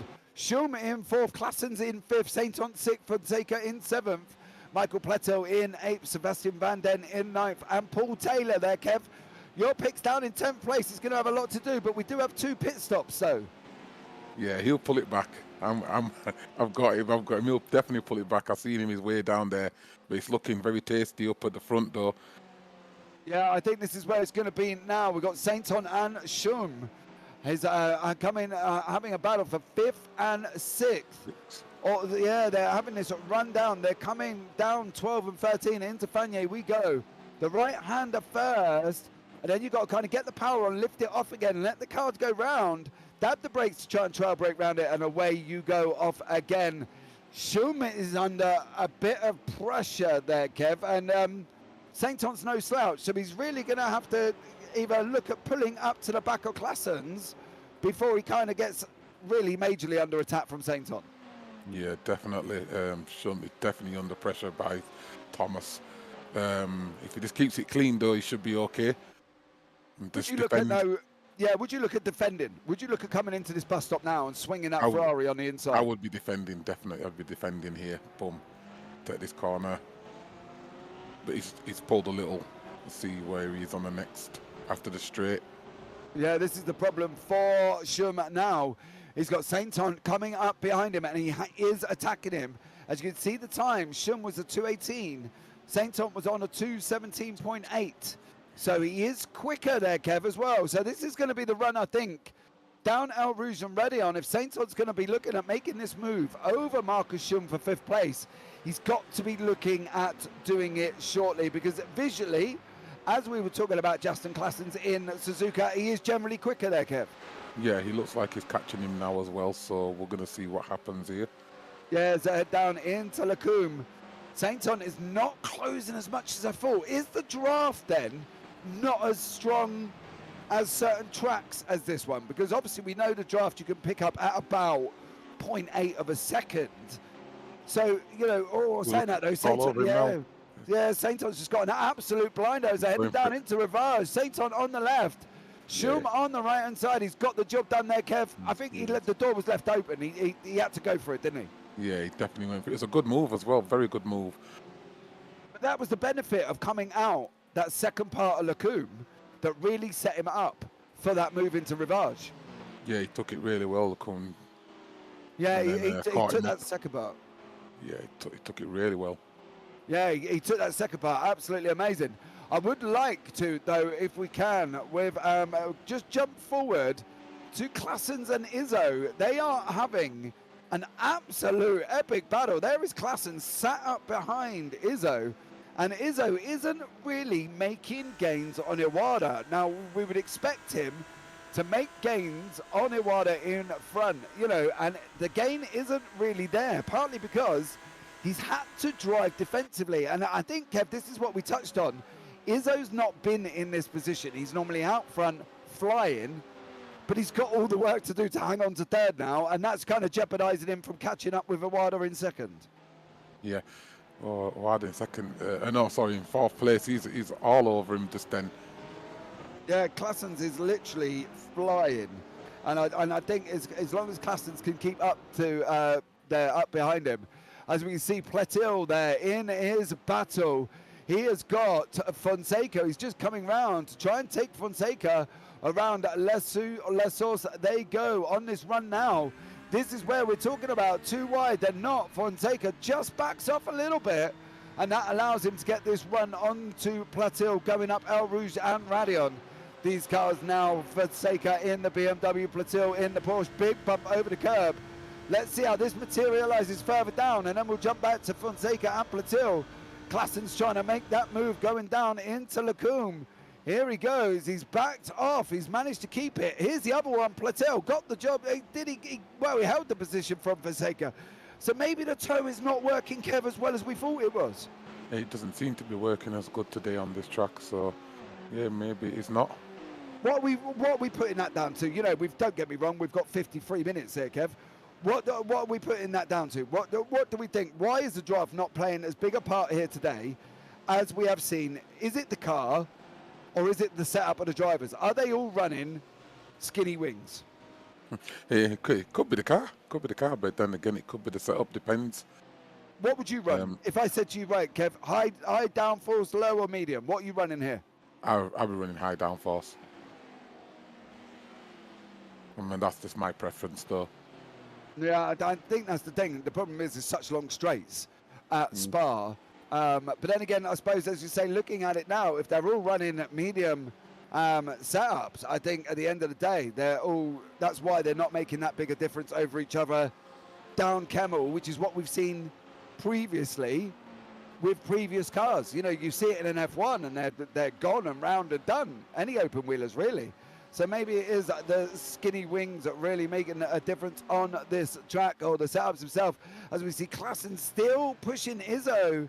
Now we are coming into dark as well here, Kev. A different dimension driving in the dark. Yeah, definitely a different dimension. Definitely. I actually fully enjoy it, but last race I didn't have a good one in the dark at Imola. Didn't go according to plan. Yeah, they have. Well, you know, Imola is a tricky circuit, as we see Klassen's now move right up the back of Izzo. Here we go. If this is going to be Klassen's move, he's got to be looking at making it soon. He's tucked up behind Izzo. We go on the run down, up over El Rouge and Radion. We're going to be having a look. There is, I can see, on the run now. Is he going to be looking at making this move? They are side by side. I think he's going to have a go into Lacombe. Yeah, you reckon, Kev? He's definitely got him here. Here we go. Klassen's now cuts. Oh! Ooh, SpongeBob. God, yeah, he cuts his nose. SpongeBob took away Izzo's nose, going down into Lacombe. And that now has put Klassen's up into third and Izzo in fourth place. Now, this is what we were saying.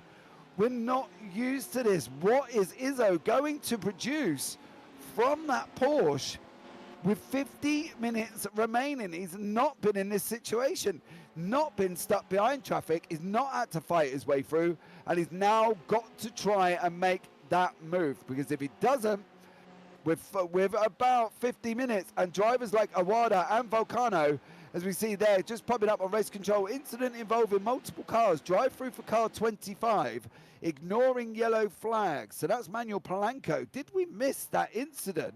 Because I didn't see the incident there come up on the notifications.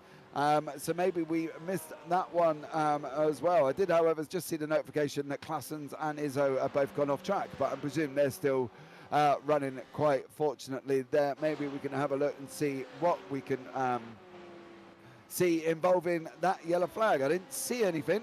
But this is the choice, Kev, of live stewarding. We get it instantly. He's now got a drive through as Manuel Polanco, which is, again, jeopardised his race, but it didn't slow down for yellow flags. That's one thing you got to do, is slow down for the flags. Now, yeah, I think that's the thing, isn't it? You know, we see a yellow flag sometimes in iRacing. People don't always slow down. But in a league race, in the anti-stall league race, they've got to. Yeah, definitely have to slow down when, like you say, in the league races. That's why we have the flag, especially when the yellow flag comes out. But then that's the advantages of live stewarding, because we get the penalty straight away on screen. Yep. You know, as I say, I'm sure we've all been involved in leagues where we've seen that incidents themselves with yellow flags and they've not been obeyed, and next thing you know, you've got a massive collision going on, which is unfortunate there. Let's have a look. What we got a replay of here currently, Kev. What are we looking at, Kev? Yeah, we're having a little bit of, we just tried to bring you a replay. We're looking like we've got a little bit of an issue, as you heard Wes say there. So we're trying to see where that is currently at the moment. That's the Plateau. It's definitely not having any of it there. So Izzo is in fourth place. Paul Taylor down in 10th. He's -3 on his start. He's stuck up behind currently Sebastian van der Haal there. Sebastian van Den, I believe there's more on the end of that name as well. In the Lightning McQueen Porsche, which is looking rather dapper this evening, as we see the two eyes on the front there.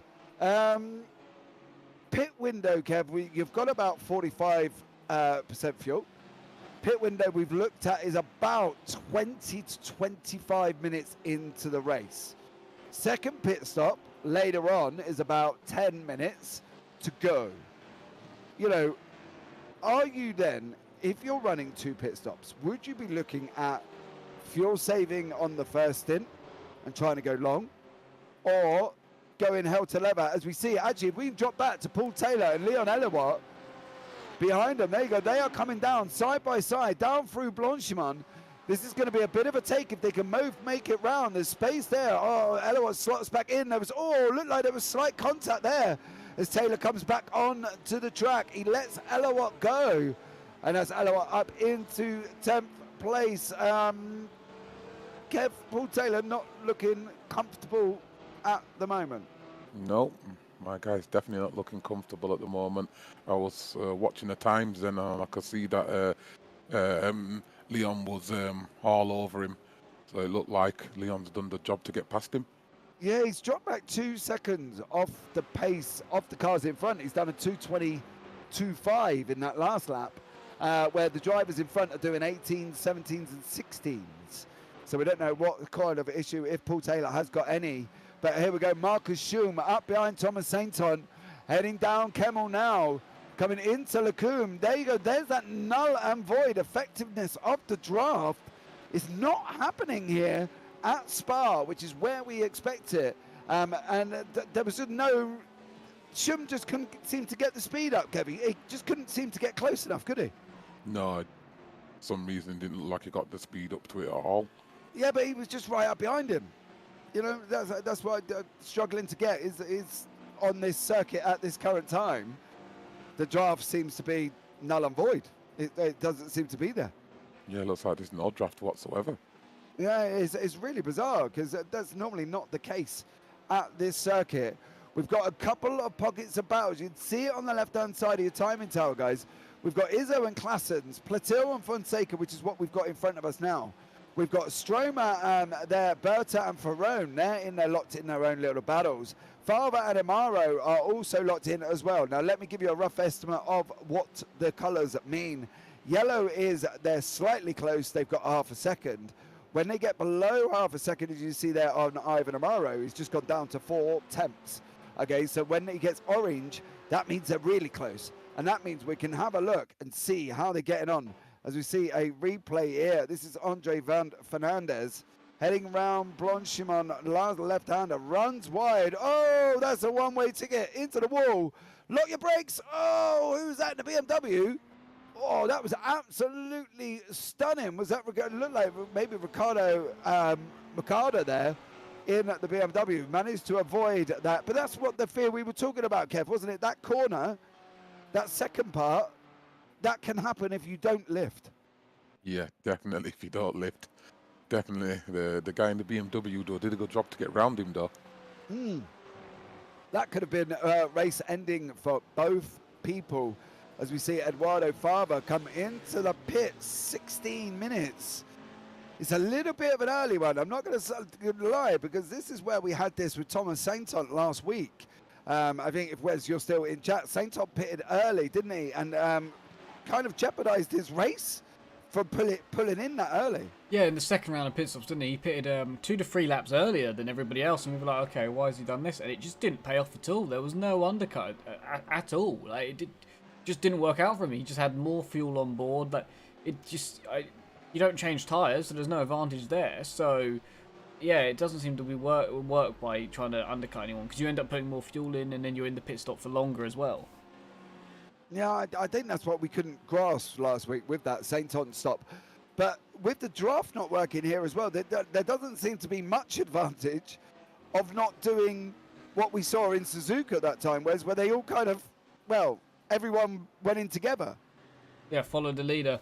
Leader went in, so everybody else just piled in. Yeah, it does seem to be that case with the new system of iRacing this season, with them basically all having the same size fuel tanks. It does limit the ability to have differing strategy. So I do expect, when the leaders pit, it would be smart for everybody else who follows suit, unless you have been saving fuel during the stint, but you're only going to get like an extra lap at most.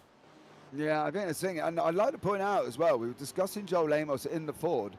He's currently up 9 places from the start of the race. And as we can see there, Mirko Galoni, Galoni has put himself into the pits. He's gone round. Unfortunately, Kev, he's in your Audi. Yep, I just see now how devastating how this spin out then. Yeah, he's in the Audi. So there's Joel Amos in the Ford doing a stellar job. He's up 9 places there in his team colours for Symphony in esports. Iwata, though, Claessens is still managing to stay ahead of Izzo.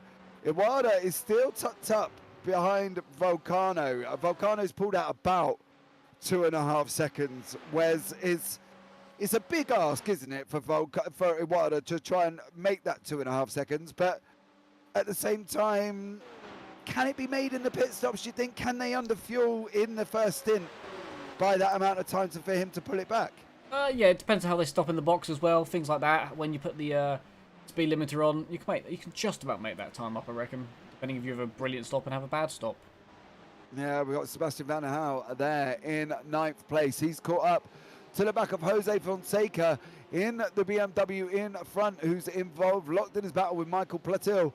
Going down into Revanche now. These guys take the right-hander. It's a long right-hander. You have to wait for the power, and now you're going to apply the power through almost second part of the corner. And around No Name we go. Be careful, there is a very wide off-track, and it does hit you if you are not careful. Coming down into Pouon now. Here we go, waiting. On the power we go. There with Sebastian Van der Hau running down now into Fagné. Same kind of thing, braking just after the bridge, down through the gears, waiting on the power, and then you're off again to get the car straight for this next left-hander. On this run now we go. We're coming down into Paul Ferrer. Right-hander, double right-hander, waiting again on the gas. It's a very weight and gas circuit. This one is full flat if you can keep it off the outside of that curb, because there is an off track there. And now this is the run down. Blanchimont is trying to get up to the back of Fonseca, who's trying to keep with Platil to try and pick up the draft. The draft seems to be working a little bit better down Blanchimont than it is down Kemmel, that we're not really seeing much of, guys. I'm not going to, sugarcoat it for you, that the draft does not seem to be working down Kemmel straight as effectively as it has done in other sports series. Wes, have you got a philosophy on that? Because, they're not making waves, are they, as we see Elawat coming into the pits there? No, I really wonder why they're not making as much. We have seen a lot of slipstream this season, so I'm really surprised that track like this isn't having it's a long straight. So we saw it in Spain down the back straight. They're all doing it there. We saw it in Suzuka down into 130R. So I'm surprised to see why they're not doing it here. Surely Sebastian, realistically looking at the corner there, he should have a better run through now down this straight, so he should be able to get alongside before the turn, but he's not going to be able to. No, none of them are really making difference. Sebastian's, Jose's not made a difference on Platil. That draft is what we expect to be picking up at 0.8 of a second, Wes. It's just not picking it up, is he? I don't get it. I don't understand. As I say, talking with Kev, is it the skinny wings? Is it the setups of the car? There's something happening. Oh! As we see there, yeah, Elias Stromer having a big coming together with Massimo Berta, I believe, heading down, and Massimo is not happy. That was down into Lacombe. If we can have another look at that, and we'll see how that developed. Let's see the overtake by, I'm going to presume Stromer went past Berta. So if we can have a look, here we go. We're just heading backwards now. We're coming down we are into Lacombe. Yeah, he lost the back end, didn't he, and ended up hitting him. Was there room though, Kev? There was room, but he looked like he just took the corner a bit wildly, lost the back end a touch, and then nudged him. Yeah, so we see Massimo Berta there and Marco Ferroni. They are both from Faraz Simtech Racing Team together. If they're not careful, though, they have got Marco Andre Pinto, who did a stellar job last week. He kept it in front of Mirko Galoni, and that was no mean feat. I think at one point, Mirko was right up. Galoni was right tucked up behind Pinto, and then all of a sudden, Pinto seemed to got the bit between his teeth over the last few laps, and I believe he finished about 2.5 seconds. I'm just going to have a look at that, because I'm pretty sure that was about right. No, it was, yeah, near enough. He was a little bit further out than the 2.5 seconds. So he really did kind of put it in over Galoni, as we see Ferroni there just go into the pits. Getting into that pit window, Kev, 23 minutes in. double stop because you've got another one to make. You just want to kind of get this one done and clean, don't you? Yeah, definitely want to get it done and clean. I'm just watching Fonseca and Van Den. This looks like a really good battle between them two. The times are just unbelievable. Yeah, so as you see Van Den now behind Fonseca. Here is the move. There is that draft. So maybe it is quicker, closer than what we've thought. Van Den and Fonseca going down into Lacombe. Van Den gets the job done. Fonseca is now down in 8th. He is now got Paul Taylor behind him, but Paul Taylor is about 4.5 seconds.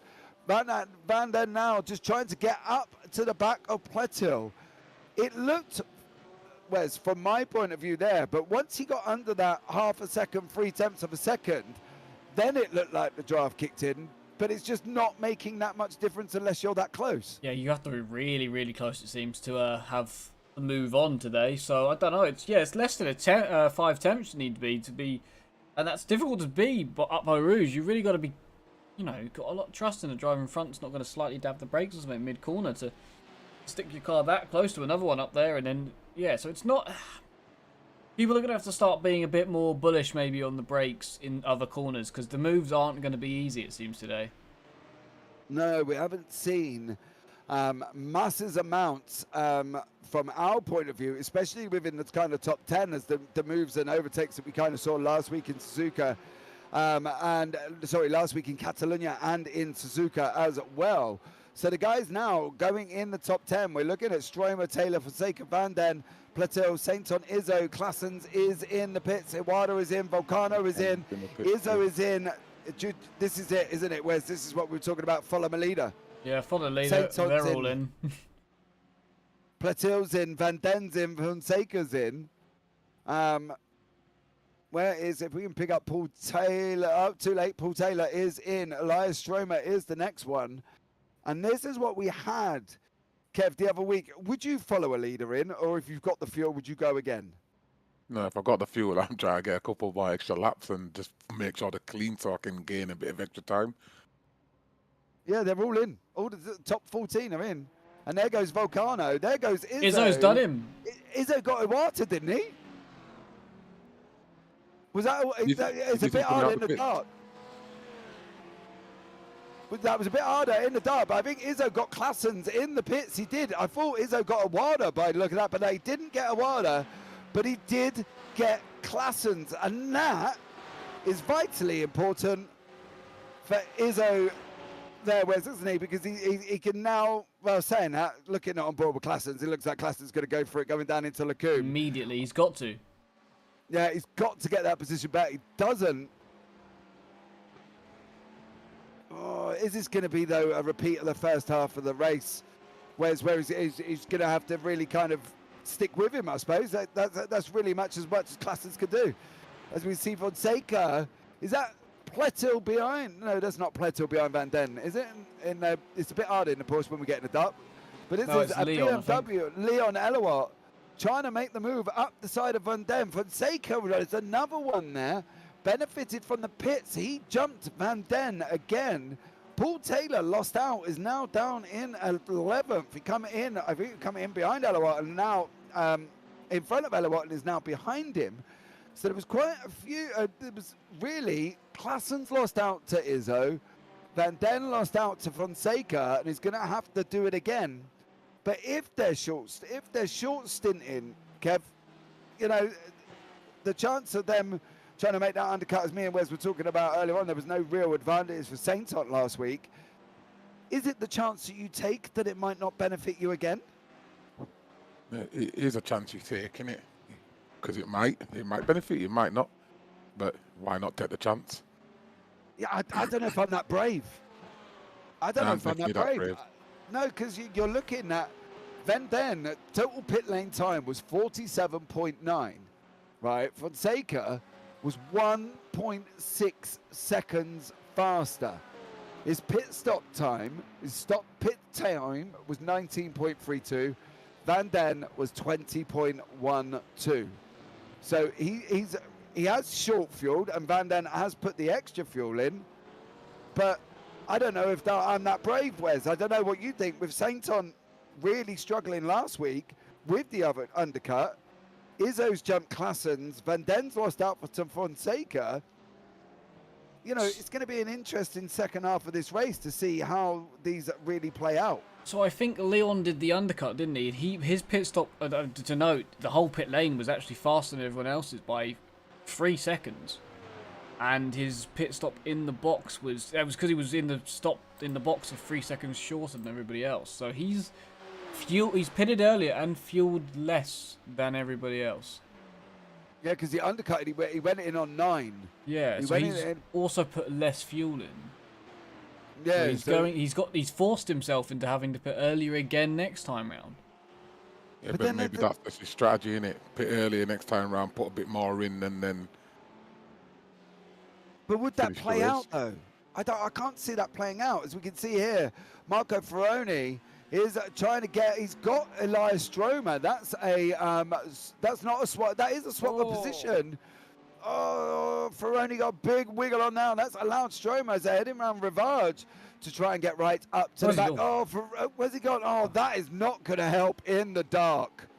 Oh, that is not going to help Stromer. If I was Stromer and I was running down into Pouon, I would send that car to get past that blinking car. I could not cope with that. I'd have to try and get past. That's got to be a driver's worst nightmare, Kev, in the dark. And Ferrone blinking like he is at the moment. It definitely is a driver's nightmare, definitely. Yeah, do you want it? I just, what I do in that situation is basically what he's doing now, actually. I just go as close as I can and then guess. You just got to guess where he's going to be. Because you don't want to back off. Because if you back off, you're just losing time. And you don't want someone else's connection to affect your time. Yeah, as we see Ferrone there and Stromer running down Blanchimont. I think I'm more in the understanding if I've got an opportunity, I would send it. Take the inside line. As soon as I see him out on the left, I would look at me taking the inside line. Obviously, maybe not from that far back because that is really quite far. But from a Stromer point of view, if I can get close enough coming into La Source or even that run up onto Camel, I am looking at trying to get past his car. Because that has got to be your worst nightmare in the dark. Izzo here, he has got, Claessen's got past him there, Wes. So we've obviously missed the overtake of Claessen's and Izzo's. If we can have a look at that, if we can try and find that overtake where Claessen's got past Izzo, and Claessen's is now back into third. He runs a little bit wide down the run down into Rivage. Hard on the brakes we go. We've got Iwata 0 point up front. Here we go. This is that run down Camel. We go. Claessen seems to have picked it up. Oh, he's let him through. He let him through, didn't he? That was a facilitated pass. But Claessen's was on the lights, as if to say thank you very much. Yeah. But Van Den has got past, back past. Oh, only just past Fonseca. Van Den there now is down into Elowat. If Elowat's going to make the move, he's got to try and make the move past Fonseca. We go heading down into Pouon. Elowat in the inside. He's going for it. Oh, don't touch, don't touch, don't touch. You're just waiting from a point of view here up in the booth for Fonseca to close that door. Elowat's gone again. He's trying to get him up the inside of Fagné. Elowat is looking racy. He's gone right. He's gone left. Here we go now, round Paul Ferrer. Can Elowat stay close enough? The problem for Elowat, though, Kev, is he's got Van Den in front of Fonseca, pulling Fonseca along. Yeah, but it's looking tasty between them three there. And see, Paul Taylor's still away behind. I'm hoping he can catch up a little bit, though. He's about 6.5 seconds. He's got a bit of a mission. He's going to have to try and do something miraculous and spontaneous and amazing in the second part of the pits. I think as we see Elowat and Fonseca now, Elowat pulled out again. Let Fonseca still know he was still there. Fonseca looked like he got a lot better run than Elowat coming out of the last chicane. On this run down to La Source we go. Van Den, Fonseca and Leon Elowat. Your battle currently on screen for 9th, 10th, 7th, 8th, 9th and 10th. As we see Fonseca now close right up through La Source. On this run down the hill we go.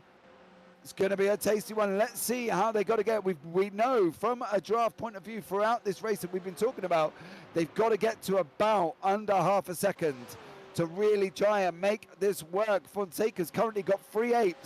So if it's possible, 3/10, sorry, if it's possible, it's going to be happening now. Here we go. Fonseca closing up on Van Den. There you go. It is slightly kicking in. Van Den tries to take the inside line. Fonseca doesn't make the move. Elawat closes right up again as they're heading through Lacombe. So it is, Kev, at about just, well, under half a second that the draft's got to make that move. But you have got to be brave going up El Rouge and Radion. Yeah, it looks like he definitely got to be brave. And definitely. I think they've got to try and stay as close as they can, haven't they, going up through that, down that section to really kind of make the effectiveness over the driver. Yeah, it looks like the closer the better in this race tonight. Yeah, I don't know where I would want to be. You know, I'm just hoping that Stromer has managed to get past Ferrone because that car, he's still currently behind him. Blinking car, El Rouge, Radion. No, thank you very much. However, for Fonseca, though, he's dropped back a little bit from Van Den. Claessens, however, if we can jump back forward, has got Izzo 0.24 seconds, and he is closing. These are running down Blanchimont into the bus stop chicane we go. Claessens there gets a better line. Izzo looks like he tightened up a little bit. Heading down the start-finish straight now. That's Iwata. Iwata's only 1.91 seconds in front of these guys. Claessen's doing a 2:16.7. Izzo doing a 2:16.3. Iwata in front doing a 2:16.2. So Claessen's out of the top floor is currently the slowest man, and that's no disrespect. As we see Elawat and Fonseca running down into La Source. Elawat's on your left, believe it or not. I know it's dark, but he is, I promise. And Fonseca is behind him now. They've got that job done. Elawat is through down the hill on the run up to El Rouge and Radion. This is Izzo and Claessens. Izzo tucked up right behind him. Doesn't make the move. Now, the thing is, Kev, from that body language of that car, he doesn't look like an aggressive. He's not in that aggressive state of mind where he was trying to make that move. He could have dived that move. We know that. Because that's just generally what we've seen in racing before. But he didn't. He was a lot more conservative. It looks like when he's in the tour, it looked like he was in the tour, and then towards the end of that, like he loses the tour. Yeah, it looked like he backed off a little bit, and I thought that put him a little bit back, didn't it? Yeah, he did. I wasn't sure if he was bump drafting him at this point, because he's just sticking behind him. He's not looking to pass him at all, is he?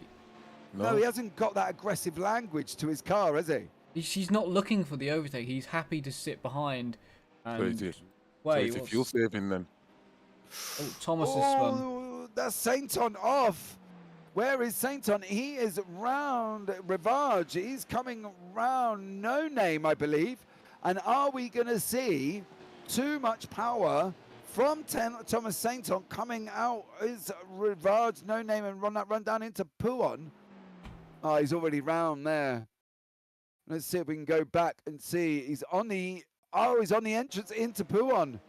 He's on the entrance into Pouon. The car has just let go underneath him. And he's in the barrier, Kevin. Yeah, he lost it.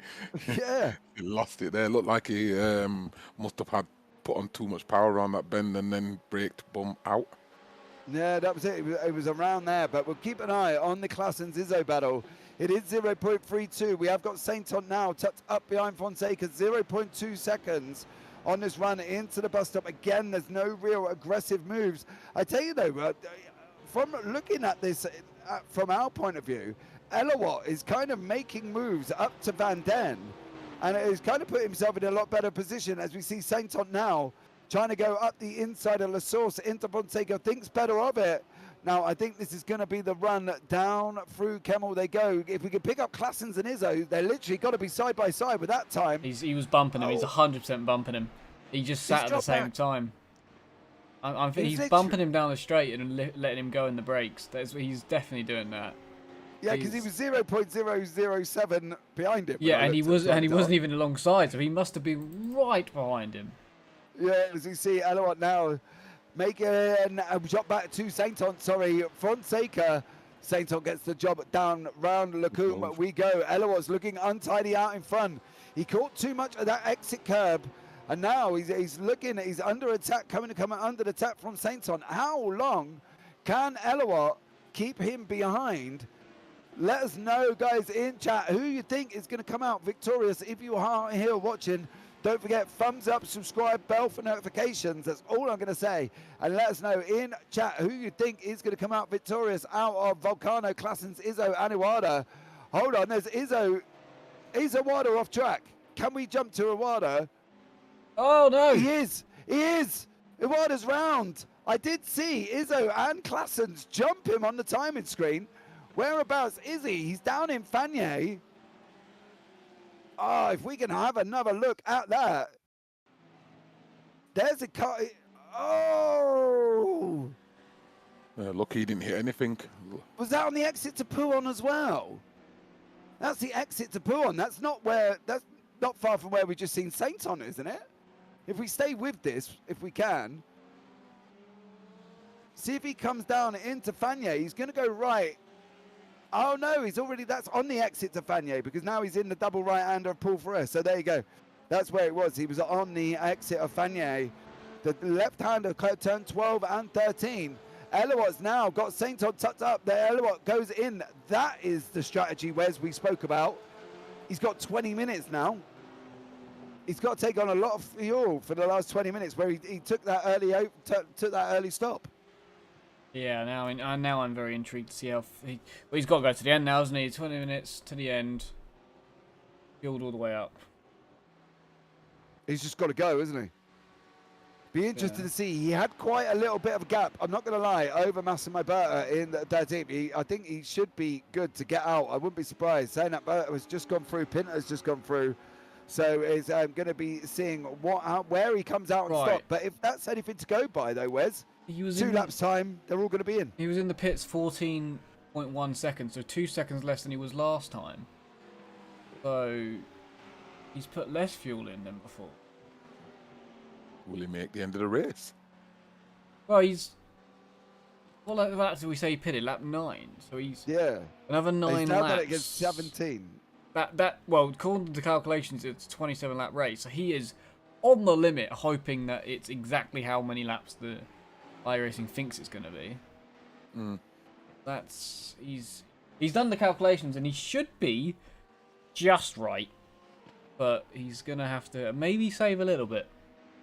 Okay, so it'd be interesting to see the story of Leon Elawat and see what he does now, because we have pitted. But in a point of view for us, what is going to happen in about 2 laps time, if we're judging that stop by Elawat's stop, that everybody that happened the first time round, everybody's going to head into the pits. So yay for us, because everybody will be there in 2 laps time if we're going from the first time that Elawat has stopped. But generally, Wes, we're looking at about 15 minutes to go with their next stops, aren't they? Yeah, so 15-minute dash.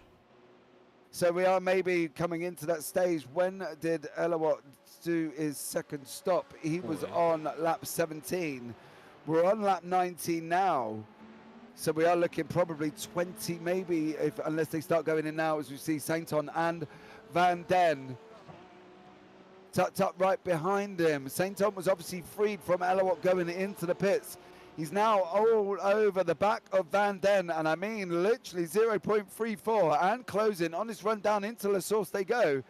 Right-hander heading now up the hill. This is where Sainton has got to get up to the back of Van Den to make anything of this draft. He's got to be under that half a second that we seem to think the draft takes effect for Sainton to hang on. I will keep you updated. 0.292827. He's quicker. So this should be the move that we're going to see from Thomas Sainton over Van Den, with Tom coming up behind the Rusty's car. Medicated bumper oil does make your bumper shine if you rub it on there, according to Lightning McQueen. Heading down into Lacombe now. There you go. That is job done for Sainton. He has done Lacombe. He has done Van Den, and he's now can push it on to Platil about 5 seconds. Tall order for him, Kev, to catch Platil, do you think? But then again, we've still got another pit stop. 5.6 seconds. Yeah, he's a tall order, but there's a chance he could catch him, definitely. You reckon there's a chance he could catch him? Yeah, there's a chance. Okay, well, It's let's see. anything can happen, it's racing. Yeah, well, we've already seen Akira Iwata, which is not looking good. for you, Wes, for your man on top step. No. Who did you go for again? Mine's out in the lead, mate. Oh, well. Volcano. No, don't. Oh, well, like, Well. oh, you just. It's like a Man United fan. You just pick Man United because they're winning. That's my team. That's my team. Well, there you go. There you go. See, but then more can I ask? No, I had Volcano. I said Volcano at the beginning because I thought Volcano was going to get it. He looked like he was just unlucky last week in Catalonia, and he looked racy in Suzuka, and I literally thought Volcano was going to come out this week and do it. I promise you, I didn't pick him because he was on pole. That's my story. I'm sticking to it. Yeah, stick to it. Yeah, I'd say so. So earlier on, card number 25 had a drive-through, and it was for not braking for a spun car on lap 3. So that's why couldn't really find a replay for it, because he just didn't slow down for a car that had spun. There was no real record of anything to look at, but yes, that's why he just didn't slow down at all in the yellow flag zone. That's the car in front. That's Manuel Polanco, isn't it? Is he having locked in a battle? Manuel Polanco can't be locked in a battle with Daniel Cook because we've just seen Jorge Gomez. Yeah, there's Manuel Polanco. There is I'm going to say that Duncan there in front of him. 488. Yeah, Duncan there is in front. So Manuel Polanco gets out one way of the two cars behind him. Duncan, I expect to do the same thing. The problem is Owada is now trying to make the move up the inside of Schum, coming down into Lacombe. They're going to be side by side. Schum, he backed off. Schum backed off. He could have took that harder, couldn't he? Yeah, he could have definitely took that harder. From a driver's point of view, Kev. Yeah, definitely could have took it harder. He looked like he backed off. Yeah, he looked like maybe he backed off because he didn't think he was going to stick with Owada. We'll just have to see how that develops and materializes. Izzo's dropped about half a second back. He's got 13 seconds to make up to Izzo. As we say, we are expecting them guys to start coming in to the pit window. Lap 20, lap 21, maybe. We're going to get up to about 10 to 12 minutes remaining. And then I'd expect us to see the rush. At that point, we are going to keep an eye on Leon Elowat, who is, we think, on a very borderline move on whether or not he's going to finish the race on this third pit stop. We think he's making 9 laps. He's going to presume that iRacing is going to put down to 27. So we're going to have to see. Oh, that's Sainton again. That's the repeat, isn't it?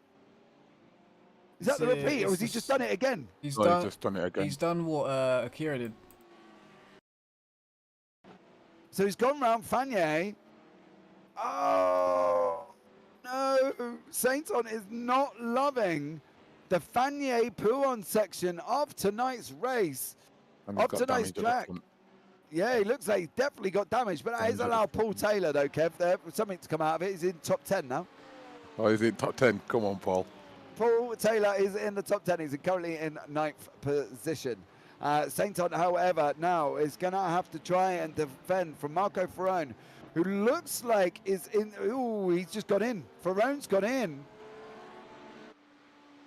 It's been an interesting one there as we see Izzo now on the right-hand side. That's Klassen's behind him. Klassen's now lets Izzo go after having Izzo tucked up right behind him for pretty much the majority of the race. Izzo is through. Are we going to see him clear off and open up this gap? We are coming into that pit window. He looks... Where did he pull that gap from? He's pulled a big gap here. He just pulled a massive gap from nowhere. What's don't like that. Look, it's not picking up his proper trail there, where's on the bottom right. I wanted to see if he was just completely coming off the throttle or not, but... He pulled out over 1.2 seconds. That is literally incredible. The gap is, don't get me wrong, the gap is coming down. It's a second now. Did he just miss a gear? Like, what? I don't know what happened to Klassen's there. Oh, well, he was behind him before that bend, and all of a sudden he was just gone. Do you reckon he's double hit his pedal and he's put him up an extra gear? So instead of the exit, he was supposed to be in third. He's trying to pull it. He's dragged it out of fourth. Yeah. Because that's the only thing I can think of why he would drop back. that amount of time. He's getting him back though. Look at the time. He's coming down. We're back under a second again now. So Claessens is trying to make moves. Volcano goes round again. So the pit lane, the pit stop is not going to be this time around. Neither is it for Izzo, and neither is for Claessens. Bug in YouTube. Buggy? Bug? Wow. Wow. Help me out, Bug. What are we wowing at? The gap? Or are we wowing at the competition? Or are we just wowing how good the commentary team have been this evening? Let me know. Either way. As we can see, Marcus Schumacher is heading into the pits. Why not, right, guys? If no, you know, we've got to blow our own trumpet. So Marcus Schumacher is in the pits there. That is, I think that's Fonseca heading out in front of him.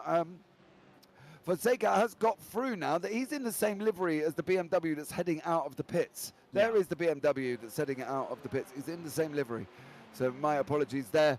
He is up behind Van Dam. You can see we've got the odd sporadic pit stop. Marcus Schum, Thomas Sainton been in as well. We know Leon Elowat has been in. Leon now, he's coming down into La Source. He's got the job done over Sainton, but not over Schum.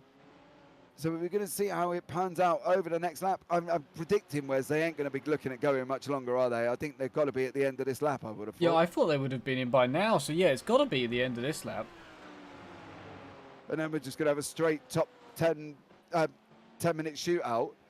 Izzo Claessens is back out to a second. So that's going to be interesting to see how that materialises. As we can see, Fonseca now up the back of Van Den. They're losing. I've noticed it's the two Porsches that have spun, by the way, in the same incident where they're just losing rear end grip mid corner. So that's got to be track temp.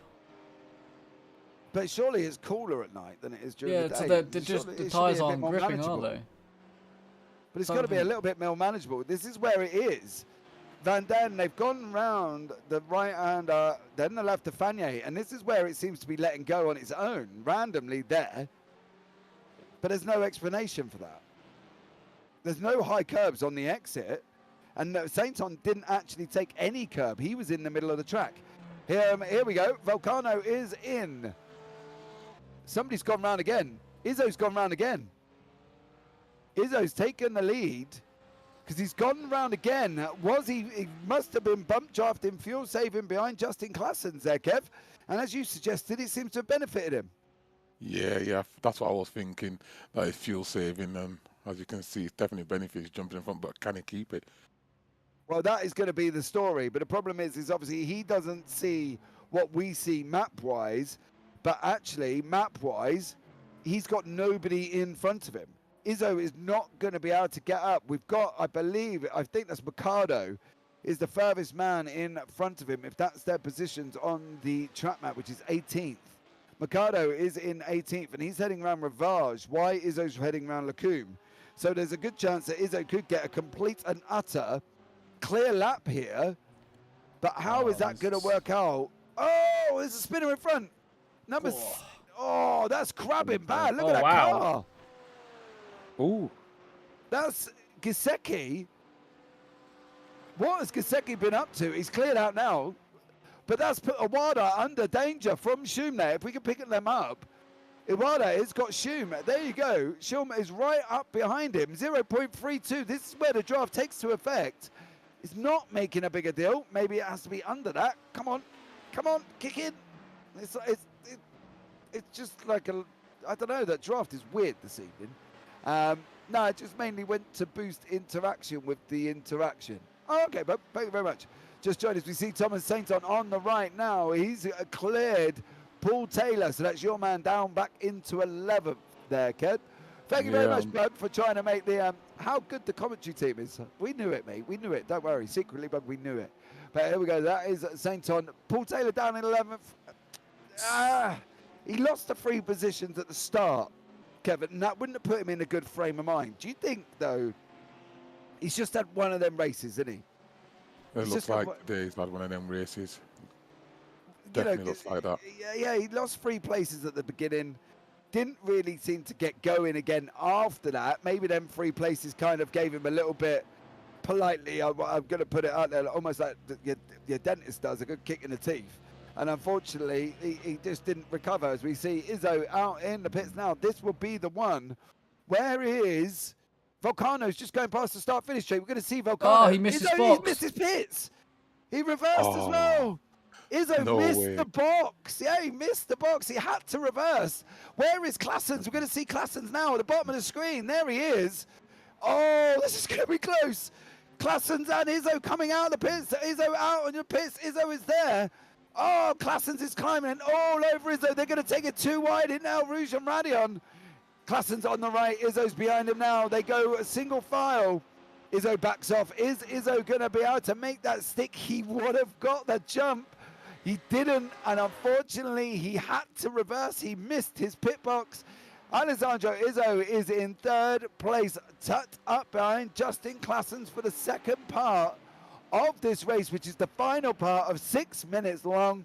Straight sprint fight from Claessens and Izzo's, and Wes, he missed the pit box. He would have got the job done, but he missed his box. He missed his box, and I want to note that him and Volcano both did like a 9.5 seconds stop compared to Claessens was at 8.2. So he's put a little bit less fuel in. In the end, he was actually in the pit lane for 9 tenths longer than Claessens. That's the difference. Yeah, and I think that's where he kind of really affected him because of the fact he had to reverse as well. And that's never good when you have to reverse it and you miss your box. It's almost like that saying where somebody has said to me before, you just had one job, Izzo. Just hit your box, and unfortunately you overshot it, and that now has put you back down into third. I reckon you kind of would have cleared it there.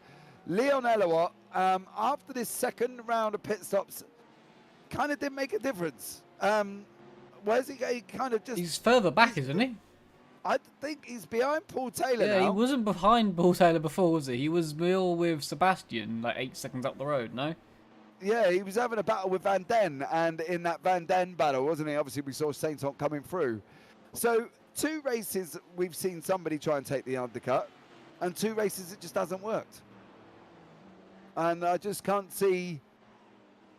It's just not effective, Kev. I don't think the undercut's effective working in this specific track. No, I know why. Here we go. What are we looking at? Leon Elowat. Okay. Yeah, right. Who It is looks in like that? he locked up. Ooh. Oh, who is in that BMW? Like, are we looking at Hugo Pereira, or who is in that It BM? was Fonseca, I believe. What happened there? Oh, he's got a lot of damage on him. Fonseca there. What's... Yeah, but that is, I think, from a... Come off. Yeah, he's come off. He's hit the wall. Watch. Lost it. Come off. Hit the wall. 21 and 23, drive for car 21, unsafe rejoin. And that's That what we're is watching. that is Fonseca. Oh, That's what is that? There we go. Does that my mate Paul Taylor go through on a couple of them? It has, yeah. He has. Go on, Paul. Up to 9. There you go. We're going to get the positives out of this. We're not going to look at the fact that was a very bizarre entry into the pits. Oh, there. no, who's spinning What? there? Off again. Was Is that that Fonseca again? I think it was Fonseca again. No, it's Ricardo, No. I think. Oh, Ricardo Mercado this time. Coming down. Oh, he just missed the entry to Lacombe. Oh, hold your brakes. Hold your brake. Oh, he was quick. That's the first time I had a closer look at that paint job, and at first I thought it was a KFC one, but it's obviously not. Definitely not there for Paul Taylor in the bright pink flamingo coloured car. Now it's up in 9th. But this is the one we're going to be. We're under white flag. Did Volcano, how long did Volcano get across the line? He's only up the road by about 3.8. We're on the white flag. Barney, the flag bearer, strongest right arm in iRacing, and don't you disagree with me. Izzo's quicker than him. Yeah, Izzo's trying to make that move. Last lap.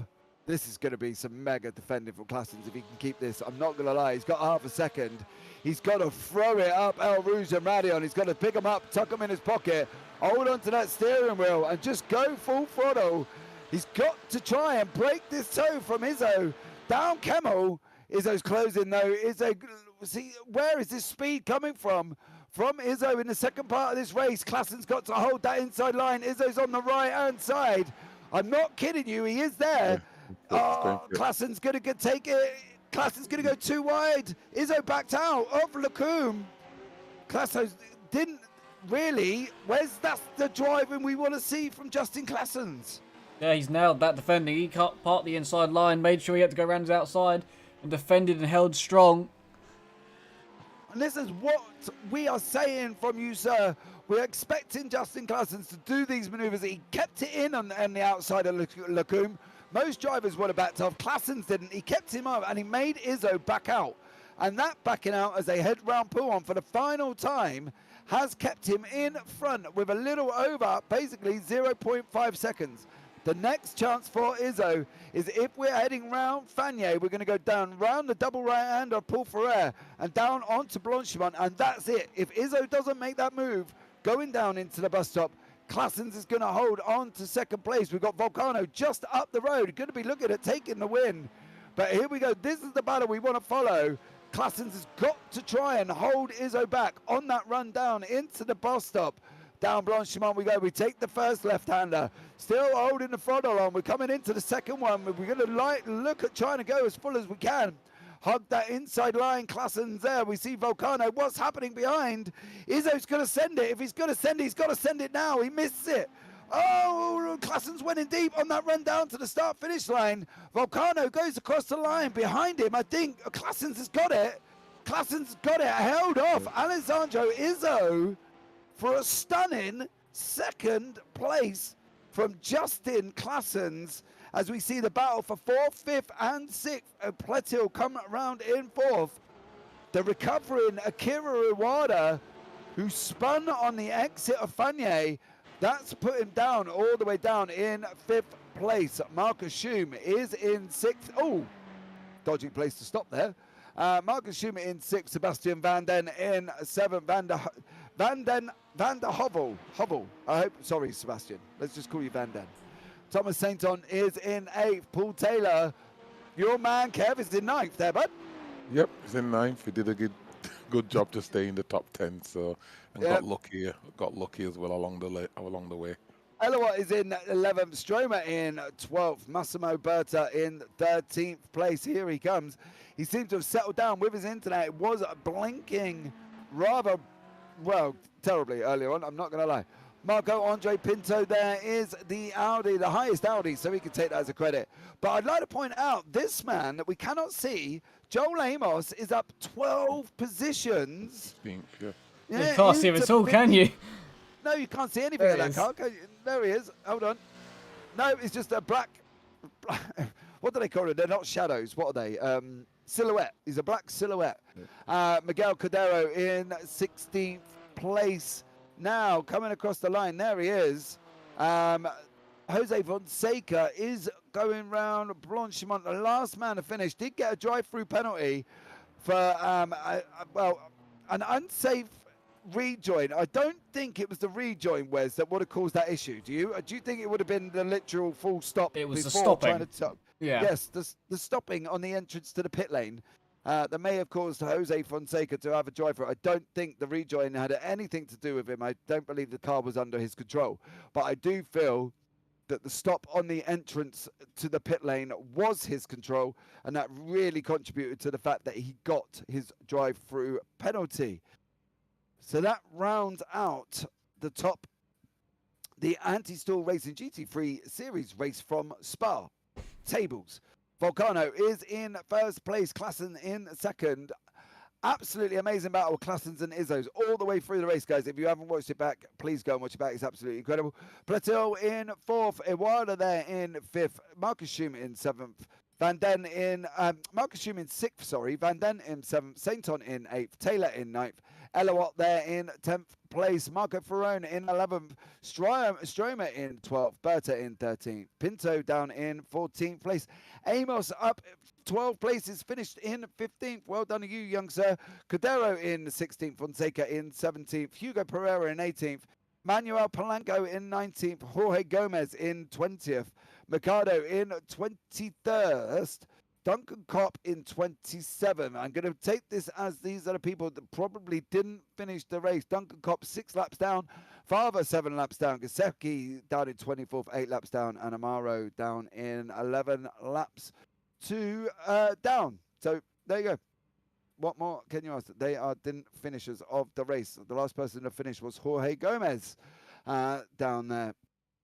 Well, from a driver's point of view, Kev, that was an interesting race, wasn't it? Yeah, it was very interesting. Was it P3 with the pit strategy? I thought that was good. Fuel saved throughout the race, and well, he got a good spot, but then messed up toward the end. So yeah, that was a very good race, entertaining and clean as well. Other than a few mistakes here and there. Yeah. Final word from you, Wes. What do you think? Yeah, more good racing. Good to see another new winner as well. That's always a good thing. So that's gonna close the championship up a bit more. Yeah, a few mistakes here and there, but overall, I'd say the racing was good, clean. Not as many overtakes as we expected. The slipstream not being as big of a deal, but yes, some good, hard, close racing as always from the GT3s. Okay. Well, I'd also like to point out between me and Wes is now 2-1. James Parfitt is in the lead, so much love to you. Cheers, Wes. Until next Friday, of course, when we go again. So there you go, guys. Don't forget, we are back on Monday, Tuesday, and Friday. So we are back with the F3s and F4s from Hockenheim. Is it Hockenheim we're at, Wes? No, we're not. We're at F1, sorry, from the Hungaro ring on Monday. Then we're F3 and F4s from Road Atlanta. And then we are round 5 of the GT3 series on Friday from the Hockenheim ring. Okay, so please add them in. And if, as I say, if you are watching this back, guys, hit the subscribe button, hit the like button, turn on them bells for notifications to keep up to date when every time Anti-Stall Racing goes live. Thanks for hosting, guys. No worries at all there, Leon. Absolutely pleasure. Please watch it back, sir. We do discuss your pit strategy. We think it was absolutely amazing, but we're also good to see that you got across the line. Not sure the undercut worked, but thank you very much for giving it a good go. So, guys, that really rounds out tonight's broadcast. So all that's left for me to say is from myself, from Kev, and from producer Wes in the background, who's done an absolutely stellar job talking and producing at the same time. Take care, enjoy your weekend, and you never know, we might just see you on the track sometime. Good night.